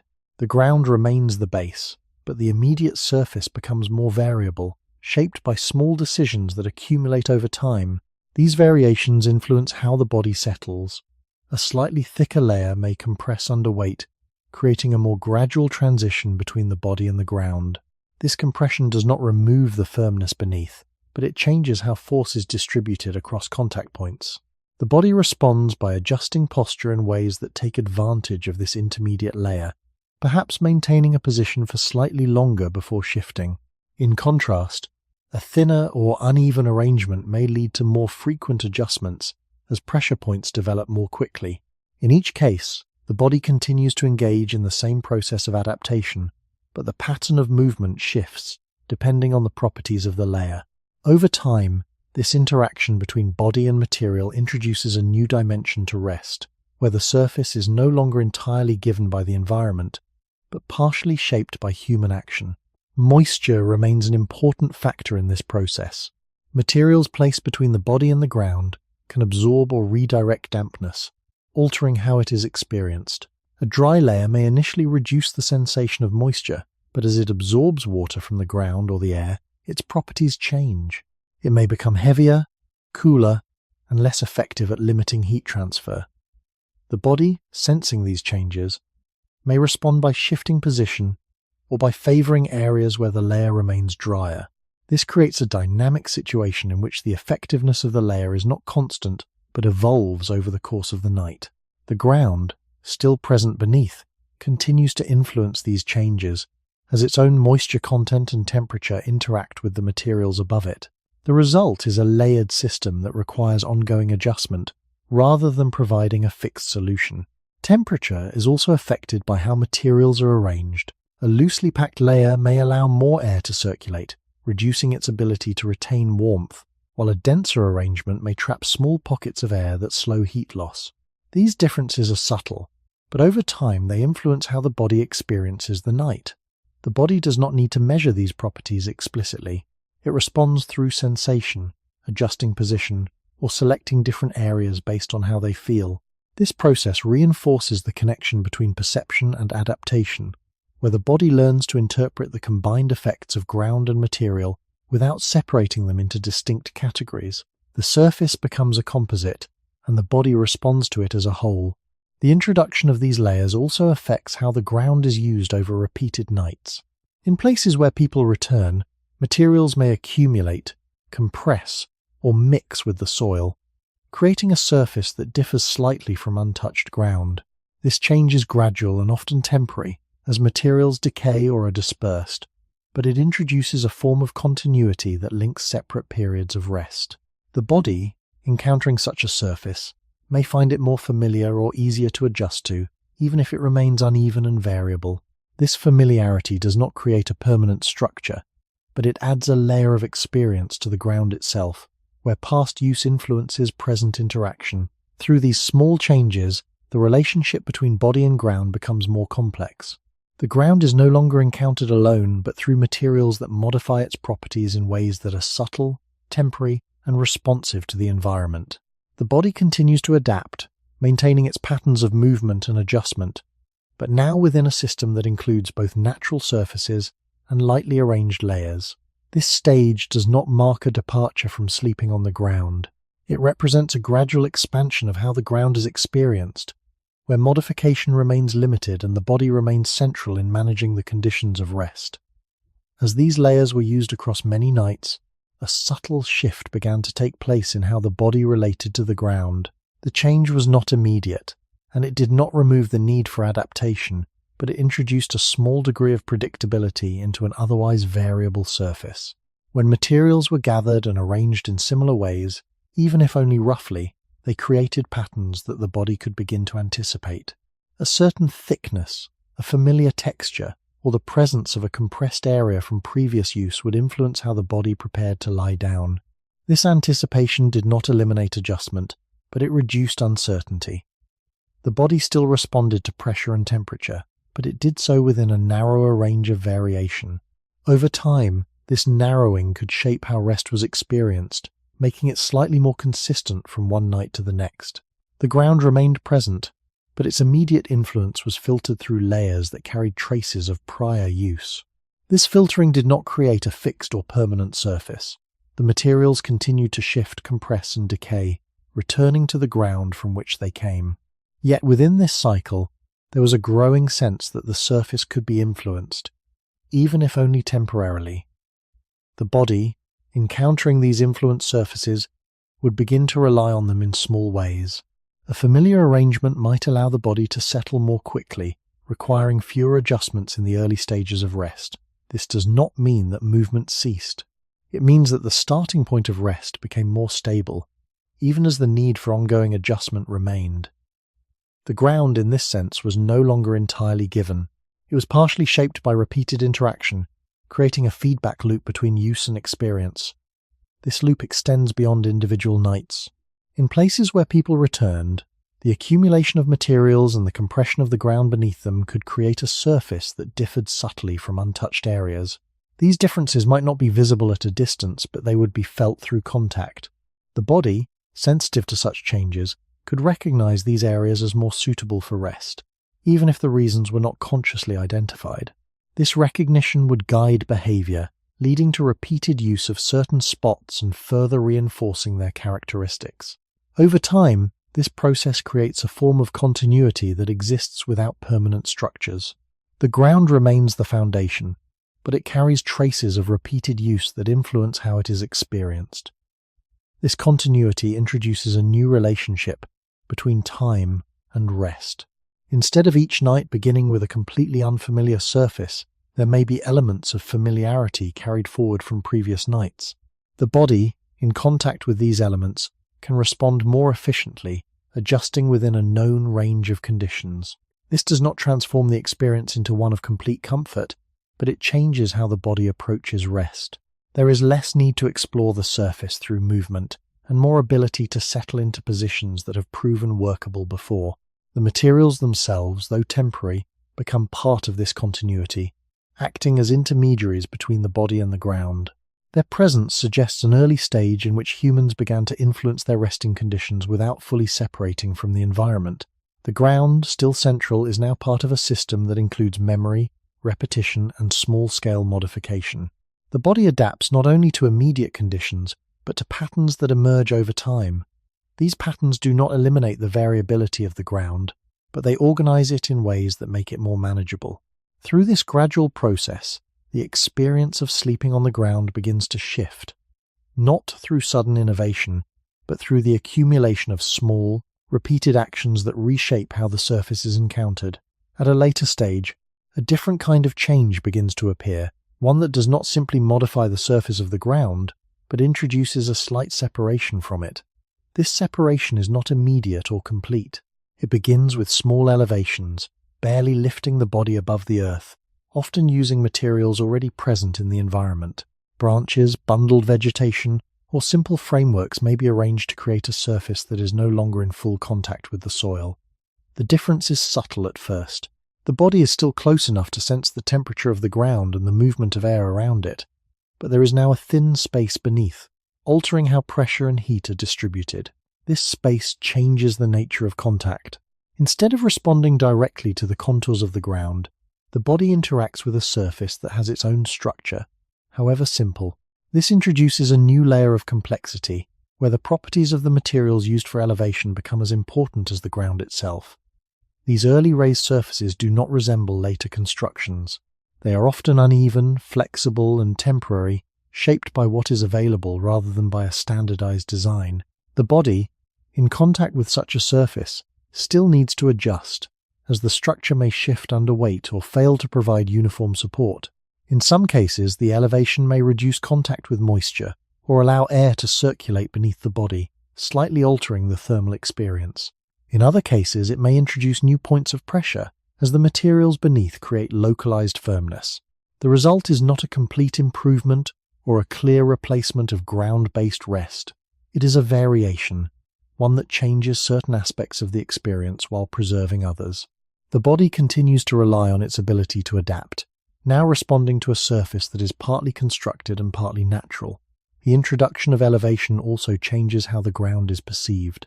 It becomes something that can be avoided in certain conditions, rather than an unavoidable constant. This shift does not occur everywhere at once. It appears in specific environments where materials and circumstances allow for such arrangements. In areas with abundant vegetation or suitable structural elements, raising the body even slightly may become more common.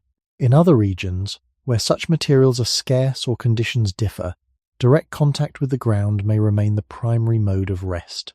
This uneven distribution suggests that the transition away from ground-based sleep is not a single unified process.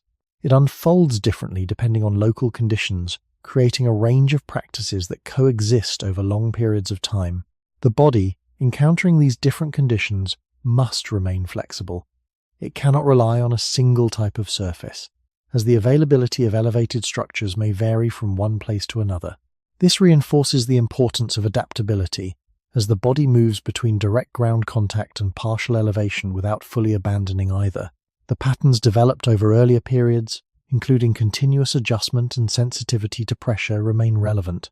They are applied to new surfaces that introduce different kinds of variation. In this way, the emergence of raised sleeping areas does not erase earlier patterns of rest. It builds upon them, adding new possibilities without removing the need for adaptation. Over time, the repeated use of elevated surfaces may begin to influence expectations. The body may respond differently when it is slightly removed from the ground, experiencing changes in temperature, moisture, and pressure distribution. These differences, though small, accumulate, shaping how rest is perceived and how positions are chosen. Yet the separation is not complete, and the ground continues to play a role, whether through the materials that connect the body to it or through the environmental conditions that surround it. This stage represents a gradual transition, where the boundary between body and ground becomes more defined, but not yet fixed. The body remains in a state of adjustment, navigating between surfaces that are partly natural and partly constructed, reflecting a slow and uneven movement toward new forms of rest. As these slightly elevated surfaces began to appear in certain environments, they introduced not only a physical difference, but a change in how the body evaluated where to rest. The ground was no longer the only reference point. Now there was an alternative, even if limited, that could be compared against direct contact with the earth. This comparison did not produce a clear preference in every case. Instead, it created a set of trade-offs that the body had to navigate. An elevated surface might reduce exposure to moisture rising from the ground, especially in damp conditions, and allow a thin layer of air to move beneath the body, slightly altering the way heat was retained or lost. At the same time, the structure supporting the body could introduce its own irregularities, sometimes more pronounced than those of the ground itself. Branches might press upward at certain points, or the surface might shift under weight, requiring new forms of adjustment. The body, encountering these differences, would respond through the same processes it had always used, adapting posture and movement to maintain balance. What changes is not the need for adaptation, but the variety of surfaces to which that adaptation must apply. In this context, elevation does not remove the influence of the environment, it redistributes it. The ground still affects the body indirectly, through temperature and through the materials that form the raised surface. The air beneath the body becomes part of the system, introducing a new pathway for heat exchange that did not exist in direct ground contact. The body, sensitive to these shifts, may respond by adjusting how it lies, perhaps seeking positions that reduce exposure to cooler air or that stabilize contact with the surface above. These adjustments remain subtle, continuing the pattern of small, continuous changes that define rest.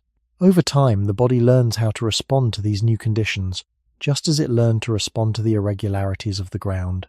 This learning does not require conscious awareness. It is embedded in the way the body settles and moves during rest. The presence of elevated surfaces also affects how space is organized. Creating even a simple raised area requires selecting materials and arranging them in a particular place. This introduces a degree of intention that differs from simply choosing a patch of ground. The location of such a surface may be influenced by factors such as shelter, proximity to others, or the availability of suitable materials. Once created, it may be used repeatedly for a period of time, especially if it proves effective in managing certain conditions. This repeated use can lead to a localized pattern of rest, where certain areas become associated with elevated surfaces, while others remain used for direct ground contact. The body, moving between these areas, experiences different forms of support, reinforcing its capacity to adapt to variation. Over longer periods, these practices may begin to influence expectations in subtle ways. The experience of being slightly lifted from the ground, even if irregular and temporary, introduces a new reference for rest. The body may respond differently when it encounters such a surface, adjusting more quickly to its properties or maintaining certain positions for longer. However, this does not mean that the body becomes dependent on elevation. The variability of early human environments ensures that direct contact with the ground remains common, requiring the body to retain its earlier patterns of adaptation. The result is a coexistence of practices, where elevated and ground-based rest occur alongside one another, each shaping the body's responses in different ways. This coexistence highlights the gradual nature of change. The shift away from sleeping directly on the ground does not happen all at once, nor does it follow a single path. It emerges through local conditions, available materials, and repeated use, creating a range of experiences that overlap in time. The body, at the center of this process, remains the constant element, adapting to each variation while maintaining the underlying patterns that have supported rest for much of human history. As these elevated surfaces were used across different places and over repeated nights, their role began to extend beyond immediate physical adjustment. They introduced a subtle shift in how rest was anticipated, not by replacing the ground entirely, but by creating a second reference point that the body could recognize. The ground had long been the constant, shaping every aspect of rest through direct contact.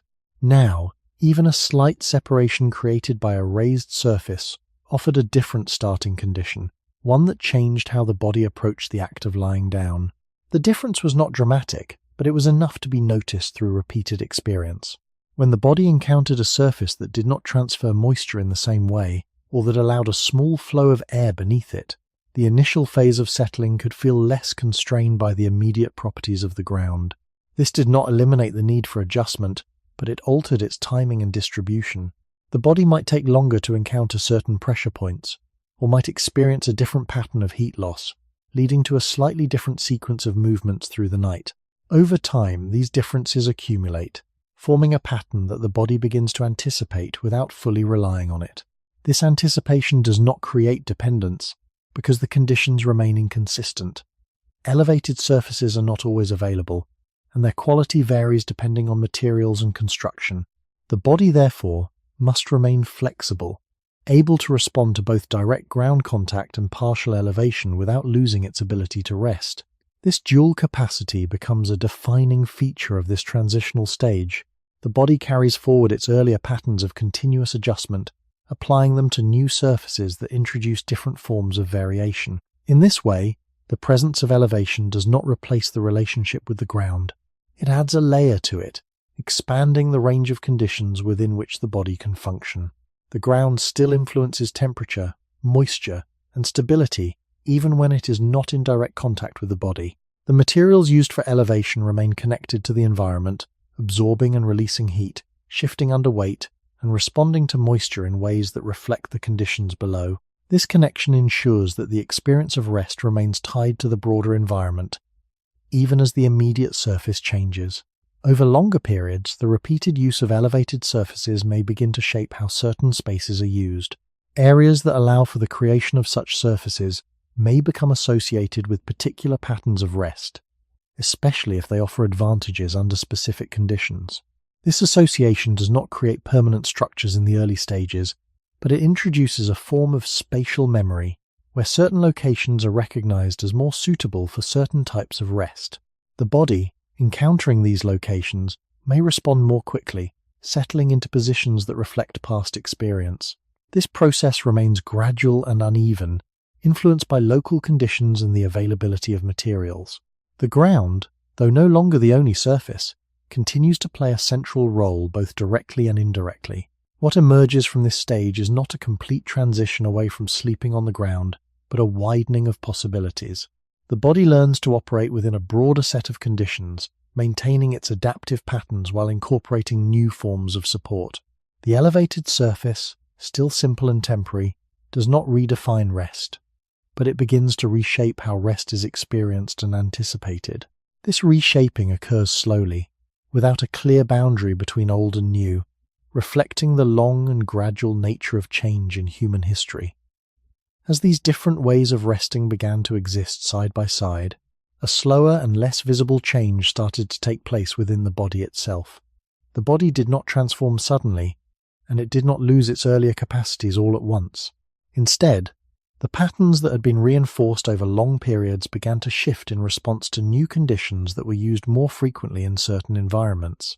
When the body spends repeated nights on surfaces that are slightly more stable or that reduce direct contact with the ground, the constant need for adjustment begins to lessen in subtle ways. Movements that were once frequent may become slightly less necessary, and positions that were once held only briefly may be maintained for longer periods. This does not eliminate movement entirely, but it changes its rhythm.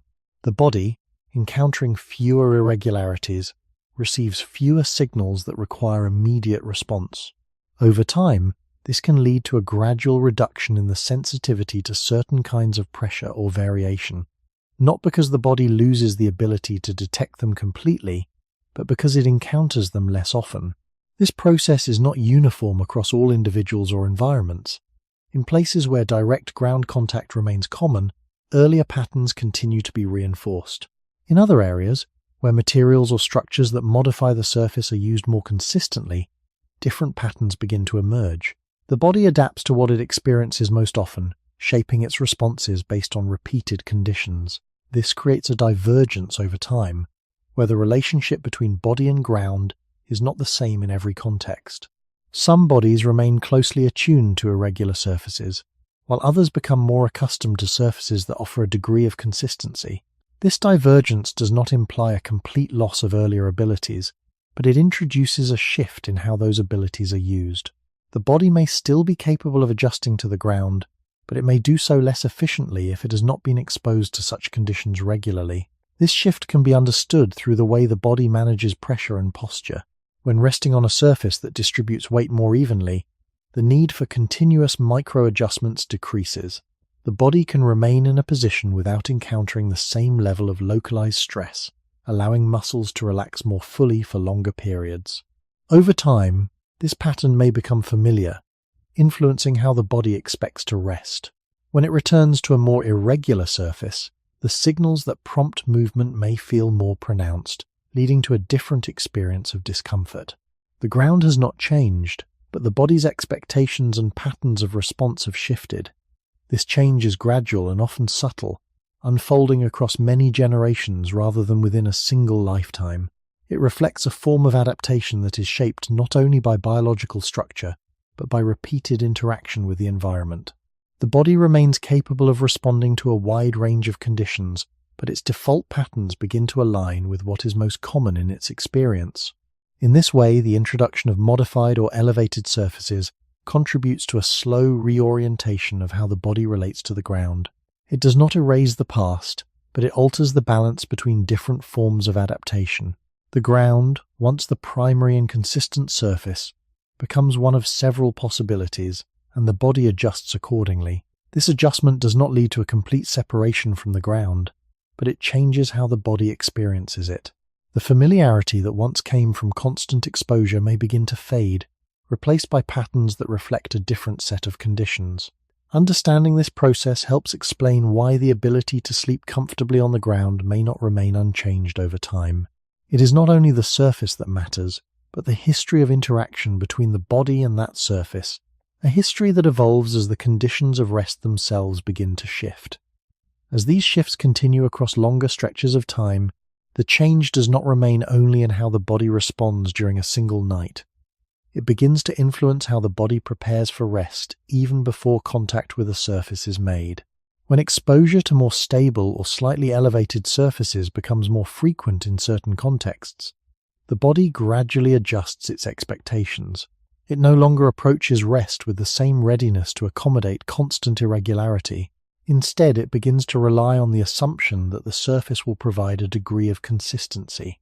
This assumption does not remove the body's ability to adapt, but it alters the starting point from which adaptation occurs.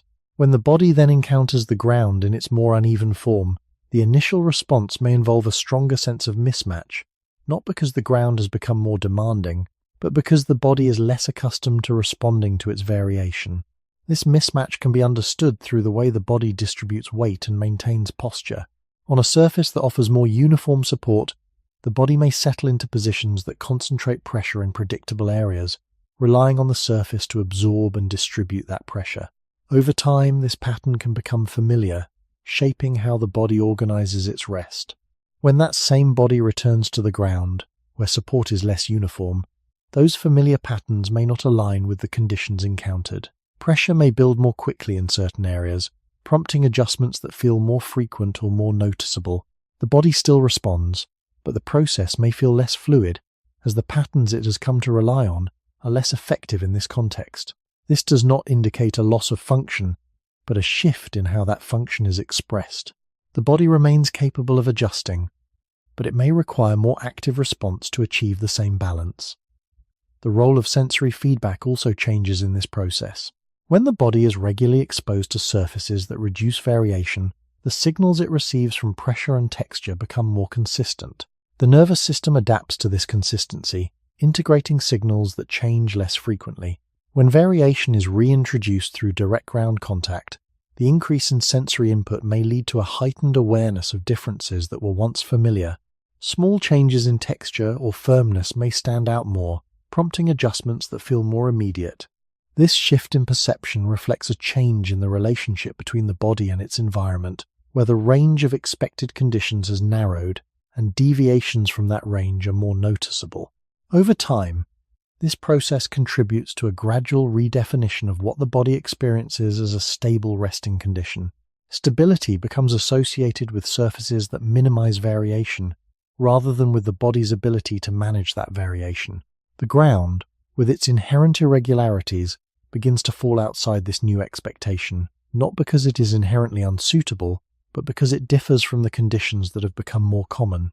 This redefinition does not occur uniformly or completely. It varies depending on how often different surfaces are encountered, and how strongly new patterns are reinforced. In some contexts, the body may retain a high degree of adaptability to the ground, while in others, the shift toward expecting uniformity may be more pronounced. The key aspect of this change is its gradual nature. It does not involve a clear break between one way of resting and another. Instead, it reflects a slow adjustment in which earlier patterns are not removed, but are used less frequently. The body carries both sets of responses, but the balance between them changes over time. As a result, the experience of lying on the ground may begin to feel different, not because the surface has changed, but because the body approaches it with a different set of expectations and patterns shaped by its recent history of rest.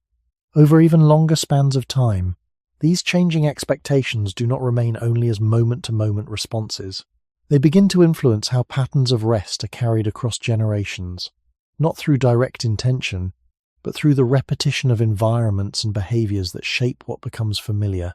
When a body grows and develops in conditions where the surface of rest is more consistent, the patterns it learns early on are organized around that consistency. The way it distributes weight, the timing of its adjustments, and the positions it settles into are all influenced by the surfaces it encounters most often. This early shaping does not remove the body's capacity to adapt to other conditions, but it establishes a baseline from which other responses must be made. When that baseline is different from the one that existed in earlier periods, the relationship with the ground changes in subtle ways. The ground itself remains unchanged in its fundamental properties, but the body's familiarity with its variation is reduced. What was once a continuous experience becomes something that may be encountered less frequently, and therefore integrated less deeply into habitual patterns. This shift does not require any conscious awareness. It emerges through the simple repetition of certain conditions over others. In environments where elevated or modified surfaces are used more often, the body's responses to those surfaces are reinforced, while responses to direct ground contact are used less frequently. Over generations, this can lead to a gradual rebalancing, where the ability to manage irregular surfaces remains present, but is no longer the primary mode of rest. The ground becomes one option among several, rather than the central reference point it once was. This rebalancing affects how the body experiences both comfort and discomfort. When the body is accustomed to a surface that provides a certain level of uniform support, it may interpret the variability of the ground as a more immediate source of disturbance. Pressure points may feel more pronounced, and the need for adjustment may appear more frequent, even if the underlying processes remain the same. The difference lies in how those processes are perceived and how they align with established patterns. The body is not less capable, but it is working within a different set of expectations. These expectations shape the experience of rest, influencing how quickly the body settles and how it responds to ongoing changes in contact. At the same time, traces of earlier patterns do not disappear entirely. The body retains its capacity for small adjustments, its sensitivity to pressure and temperature, and its ability to redistribute weight through movement. These capacities can still be activated when needed, allowing the body to adapt to a range of conditions. However, without regular use, they may not operate with the same ease or efficiency as before. This does not represent a loss in a simple sense, but a shift in emphasis, where certain responses are used less often and therefore become less central to everyday experience. The ground, once a constant presence, becomes a less familiar surface, one that requires the body to re-engage with patterns that are no longer reinforced as strongly. When viewed across the long arc of human history, this process reflects a gradual transformation rather than a sudden change. The relationship between body and ground evolves as the conditions of rest evolve, creating a layered set of responses that coexist within the body. Some are shaped by long periods of direct contact with the earth, while others emerge from more recent interactions with modified or elevated surfaces. The body carries both, but the balance between them shifts depending on the environment in which it develops. This shifting balance helps explain why the experience of sleeping on the ground can feel different across contexts. Even though the surface itself remains fundamentally the same, the change lies not in the ground, but in the history of interaction that the body brings to it, a history that continues to unfold over time without a clear boundary between past and present. When a modern body lies down on the ground, the experience often feels immediate and unfamiliar, even though the surface itself has not changed in any fundamental way. The firmness, the unevenness, the direct transfer of temperature are all consistent with what has existed for most of human history. What differs is the body that encounters these conditions. The patterns it carries have been shaped by surfaces that reduce variation, distribute pressure more evenly, and limit direct exposure to the ground. As a result, the first moments of contact can produce a clear contrast between expectation and reality. Areas of the body that are accustomed to gradual support may encounter sharper points of pressure, prompting quicker responses. The body begins to adjust, but the adjustments may feel more frequent or more noticeable than they would have in earlier contexts. This does not indicate that the ground has become more demanding. It reflects a change in how the body interprets and responds to its conditions. The sense of discomfort that often arises is not simply a direct reaction to the surface. It is shaped by the difference between what the body expects and what it encounters. On a surface that provides consistent support, the body can settle into positions that remain stable for longer periods, with fewer signals prompting movement. On the ground, where variation is present at many points of contact, the body receives a more complex pattern of input. These signals, which might once have been familiar, now stand out more clearly, leading to a heightened awareness of pressure and texture. The body responds as it always has, through small adjustments, but the process may feel less smooth because it does not align with the patterns that have been reinforced through repeated experience. This creates the impression that the ground is inherently uncomfortable, when in fact it is the relationship between body and surface that has shifted. The role of movement in this context becomes more apparent. The body still relies on continuous adjustment to manage pressure and maintain circulation, but these adjustments may feel more disruptive when they occur against a background of expected stillness. The modern expectation of remaining in a single position for extended periods is not easily maintained on an irregular surface. As the body shifts, even slightly, the change may be perceived as an interruption rather than as part of the resting process. This perception influences how rest unfolds, potentially leading to a sense of restlessness even when the underlying mechanisms are functioning as they have for much of human history. The ground, by requiring movement, highlights the difference between these two patterns of rest. Temperature and moisture also contribute to this experience.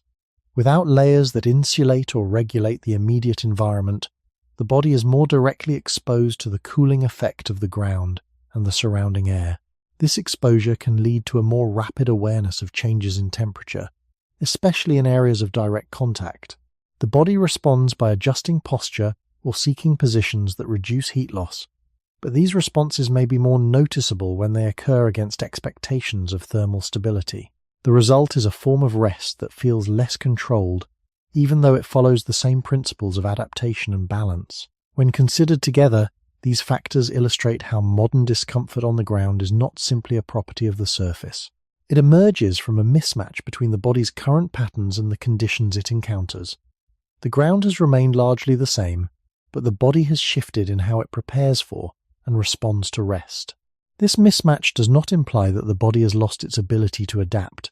It suggests that the patterns of adaptation have been reorganized, placing greater emphasis on stability and uniformity.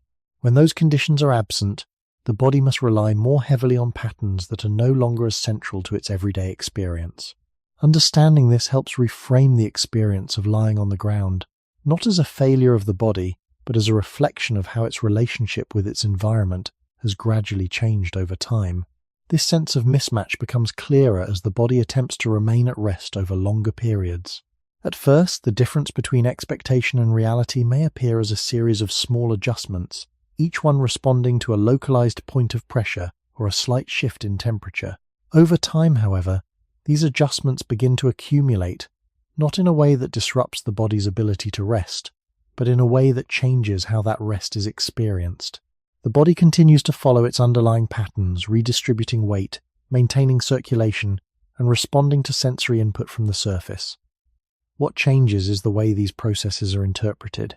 Movements that would once have been integrated into a continuous flow of rest may now feel like interruptions, drawing attention to themselves because they contrast with the expectation of stillness.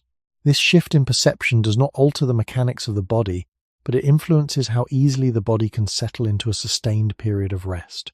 The ground, by requiring ongoing adjustment, makes these processes more visible. The distribution of pressure plays a central role in this experience. On a surface that minimizes variation, pressure tends to concentrate in predictable areas, allowing the body to organize its posture around those points. Over time, this predictability becomes familiar, shaping how the body anticipates contact. When that predictability is removed, as it is on the ground, pressure appears in less uniform patterns, prompting responses that may seem more frequent or less stable. The body still manages these pressures effectively through movement, but the absence of a consistent pattern makes the process feel less controlled. This can lead to a perception of discomfort that is not solely tied to the intensity of pressure, but to its variability. The body is responding as it always has, but the conditions under which it responds no longer align with the patterns it expects. Sensory feedback contributes to this effect by providing a more complex stream of information. The skin detects changes in texture, firmness, and temperature across multiple points, and these signals are integrated by the nervous system to guide movement. When variation is high, the number of signals increases, and the body responds with corresponding adjustments. In a context where the body is accustomed to more consistent input, this increase can feel like a disruption, even if it is functioning within normal limits. The ground does not introduce new types of signals, but it amplifies their diversity, making them more noticeable. This amplification reinforces the sense that rest is less stable, even though the body is maintaining balance through continuous adaptation. The relationship between movement and perception becomes particularly important here. Movement remains essential for managing pressure and maintaining circulation, but its role in supporting rest may be less apparent when it is experienced as interruption. The body shifts, adjusts, and repositions itself, but instead of blending into the background of rest, these actions may stand out. This can influence how long the body remains in deeper stages of rest, not because the mechanisms are impaired, but because the conditions encourage a different pattern of responsiveness.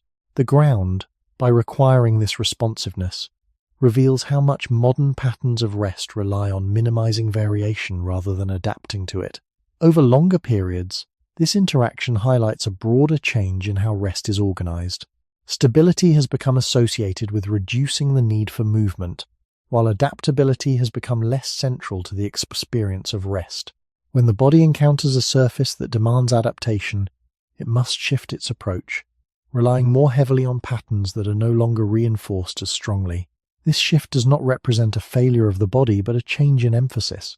The body still contains the capacity to manage variation, but it must re-engage with those patterns in a context where they are less familiar. The result is a form of rest that feels different, shaped by the interaction between long-standing biological systems and more recent patterns of expectation. Understanding this interaction helps explain why the ground can feel both manageable and challenging at the same time, depending on how the body approaches it and how its patterns of rest have been shaped over time. As this mismatch continues through the night, the difference between what the body expects and what the ground provides becomes less about any single point of discomfort and more about the overall pattern of rest. The body is still capable of adjusting, redistributing weight, and maintaining balance, but the process unfolds within a framework that no longer feels familiar. Instead of moving through a continuous flow of small integrated changes, the body may experience its adjustments as a series of separate events. Each shift stands out slightly, not because it is larger, but because it does not align with an expected background of stillness. Over time, this can create the impression that rest is being interrupted, even when the underlying mechanisms are functioning as they always have. The ground, in this sense, does not disrupt rest by itself. It reveals how much the experience of rest depends on the patterns the body brings to it.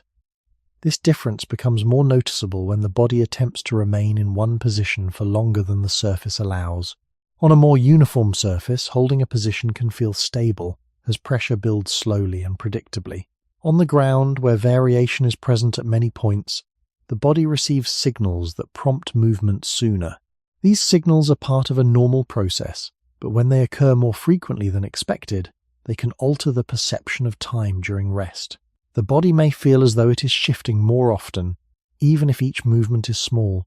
This perception influences how rest is experienced, not by changing the body's ability to sleep, but by changing how that sleep is interpreted.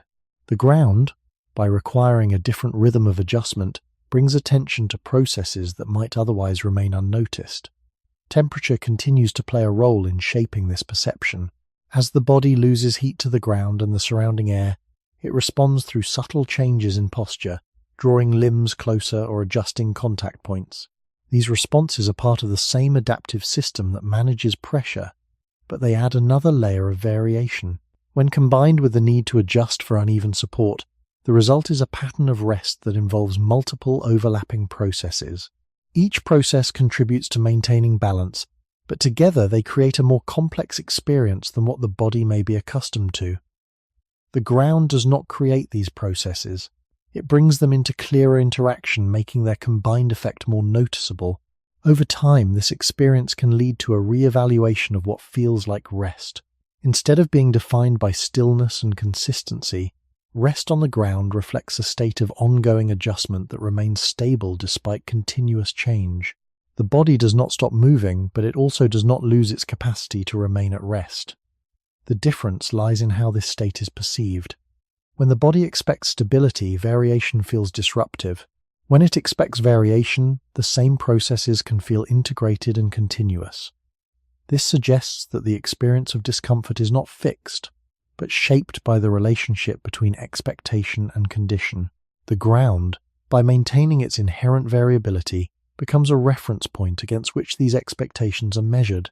Understanding this relationship helps clarify why the same surface can be experienced in different ways. For a body that is accustomed to adapting continuously, the ground may feel manageable, even if not entirely comfortable. For a body that expects uniform support, the same surface may feel unstable or difficult to settle into. The difference does not lie in the ground itself, but in the patterns that guide how the body responds to it. These patterns, shaped over time, influence not only how rest is achieved, but how it is understood. The ground, by remaining consistent across long periods of history, highlights the ways in which the body's relationship with its environment has changed, making visible a shift that might otherwise remain unnoticed in more controlled conditions. The body does not fully forget the ground, even after long periods of living with surfaces that lift, soften, and separate it from the earth. Older patterns remain present in quiet ways, beneath the habits shaped by more recent environments. The body still shifts when pressure builds. It still draws inward when cold is felt. It still senses texture, firmness, and temperature through the skin, and it still uses movement to protect circulation and balance. These responses belong to a much older relationship between the body and the ground, one that developed across immense spans of time when sleep happened close to soil, stone, grass, ash, and packed earth. Yet the presence of these responses does not mean that the body can return easily to that older condition. A memory held in the body is not the same as a skill kept strong through daily use. When a pattern is used less often, it can remain available while becoming less smooth, less automatic, and less central to how rest normally unfolds. This creates a quiet contradiction. The body carries traces of an older world, but it may struggle when asked to live fully within that world again. Lying on the ground can reveal this contradiction very clearly. At first, the body knows what to do. It shifts away from pressure, adjusts the hips, changes the angle of the shoulders, or bends the knees to reduce strain. These movements are not foreign. They are part of the body's basic ability to respond to a surface. But as the night continues, the body may not sustain the older rhythm with the same ease. The ground asks for repeated adjustment, and the body answers, but the answer may feel less fluid than it once might have been in a life built around constant ground contact. The older response is present, yet it is no longer the dominant habit. This is why the experience can feel strangely familiar and unfamiliar at the same time. The body recognizes the language of pressure and temperature, but it no longer speaks it as naturally as it would have when that language shaped every night of rest. This does not require imagining early humans as stronger or modern people as weaker. It is more careful to say that bodies become skilled at the conditions they meet repeatedly. A body that grows up moving over varied ground, resting near it, and sleeping with little separation from it, develops a different relationship with contact than a body shaped by flat floors, chairs, mattresses, and insulated rooms. The difference is not moral, and it is not a simple decline. It is a change in practice. The body keeps its older capacities because they are part of its structure, but the fine coordination of those capacities depends on regular use. Without that use, the ground becomes less like home and more like a surface that must be relearned. This older memory also appears in the way the body seeks small forms of relief. Even on modern bedding, people still turn, curl, stretch, or shift through the night. These movements echo the same basic need that existed when the ground was the main surface of rest. No body is meant to remain under unchanging pressure forever. The difference is that modern surfaces often reduce the urgency of those movements, allowing them to become less noticeable. On the ground, the same need becomes clearer. Pressure, cold, and unevenness bring the hidden work of the body back into awareness. The body remembers enough to respond, but not always enough to make the response feel effortless. In this sense, the ground becomes a kind of historical mirror. It does not show a lost paradise, and it does not prove that the past was more natural or better. It shows that the human body is shaped by repetition, and that comfort is not only a property of a surface. Comfort is also a relationship built over time between a body and the world it practices living in. For most of human history, that practice began on the earth itself. where sleep was not separated from the ground, but learned through it, night after night, generation after generation. This quiet memory becomes clearer in the moments when the body tries to return, even briefly, to direct contact with the ground.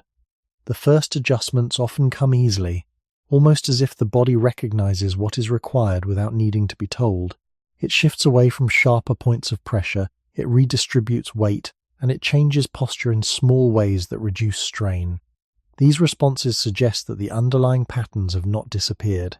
They remain available, ready to be used when the conditions call for them. Yet as time passes, the limits of this memory begin to appear. The body continues to adjust, but the rhythm of those adjustments may feel less continuous, less integrated into the overall experience of rest. Instead of forming a smooth sequence, movements can feel more separate, each one standing out against an expectation of stillness. This separation does not come from a loss of ability, but from a change in how that ability is organized and practiced. The difference can be understood by considering how repetition shapes coordination. When a pattern is used frequently, the body refines it, linking each small movement to the next in a way that requires little attention.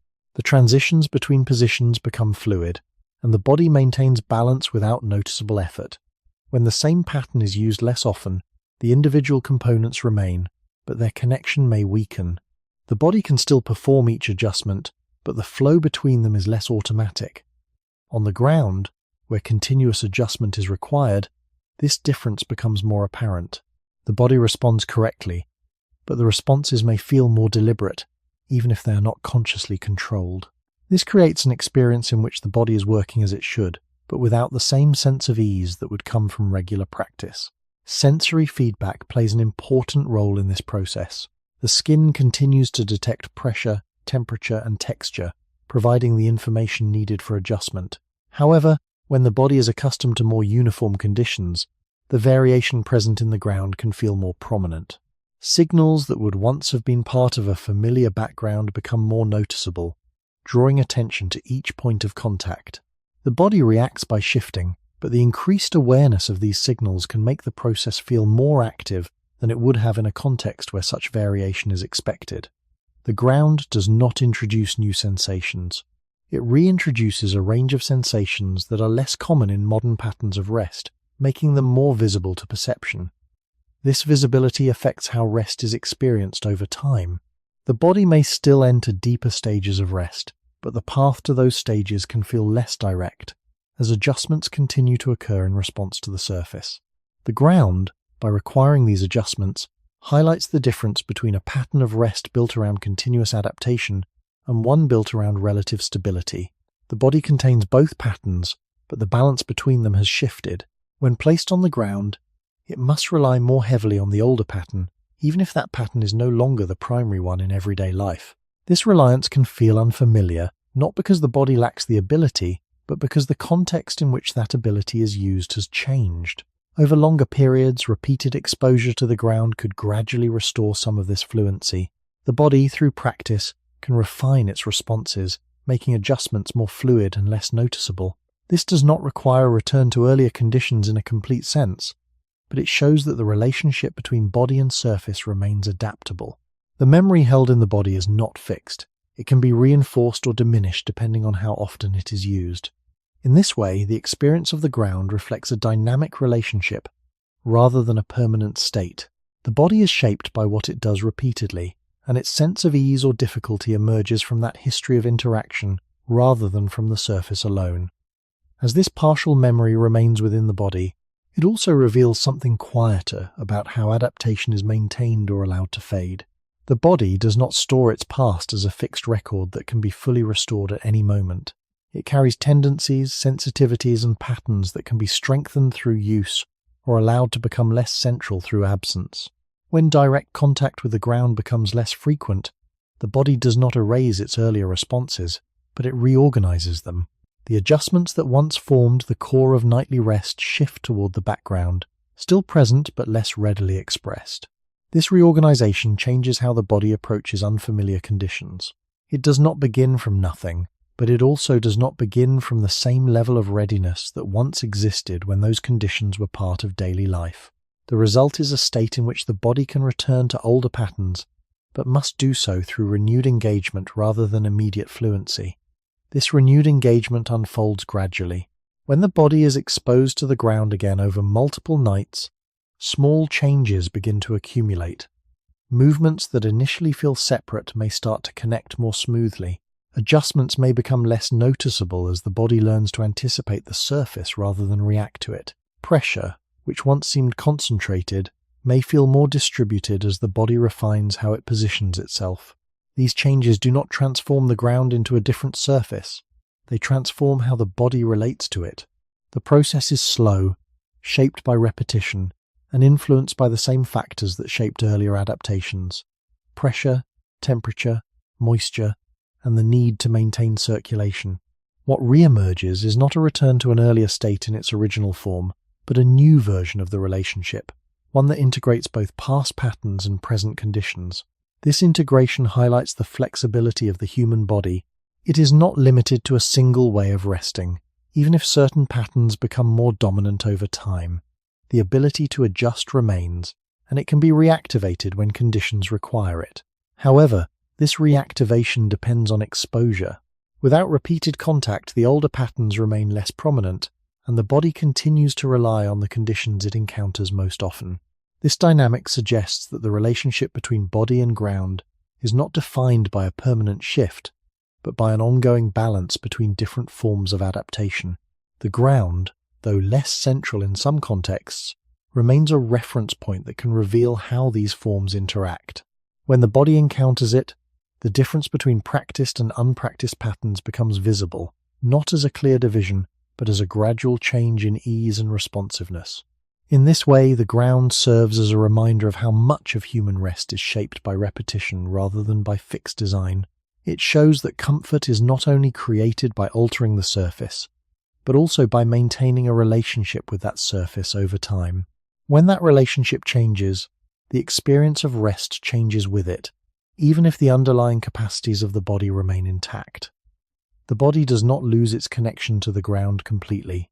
It carries it forward in a quieter form, one that can be strengthened or diminished depending on how often it is used.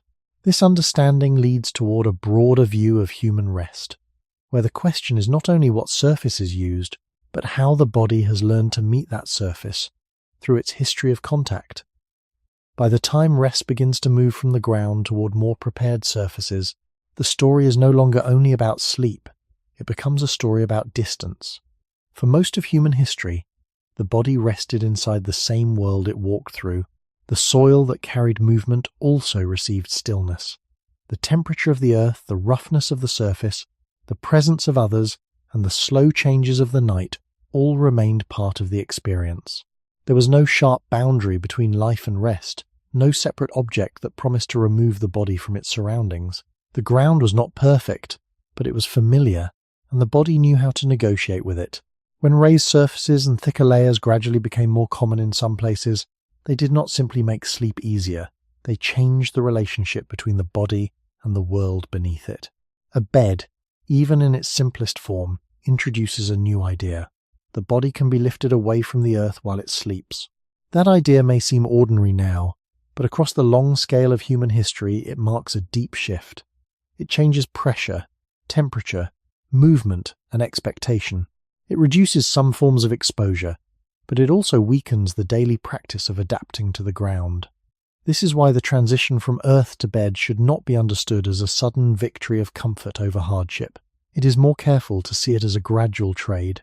The body gained distance from moisture, cold, insects, and irregular surfaces.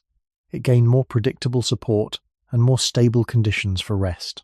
But in gaining those things, it also practiced less of the old relationship that had once made the ground workable.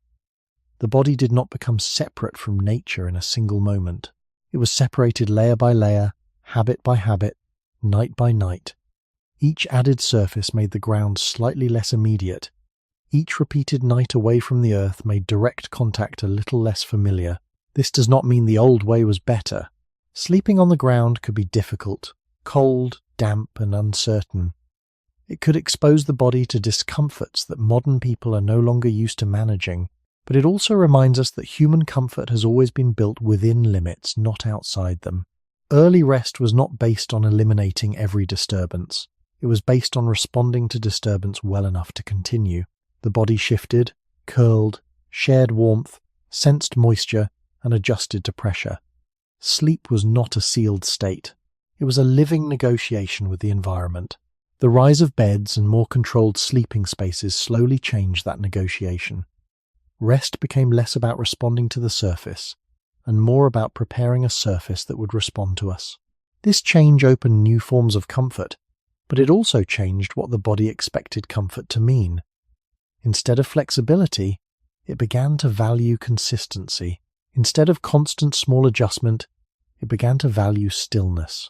Instead of close contact with the ground, it began to value separation. None of these changes happened evenly across all people or all places. Some communities remained close to ground-based rest for far longer, while others developed more prepared surfaces under different material and environmental conditions. This unevenness matters because human history rarely moves in one straight line. This shift helps explain why the title question matters.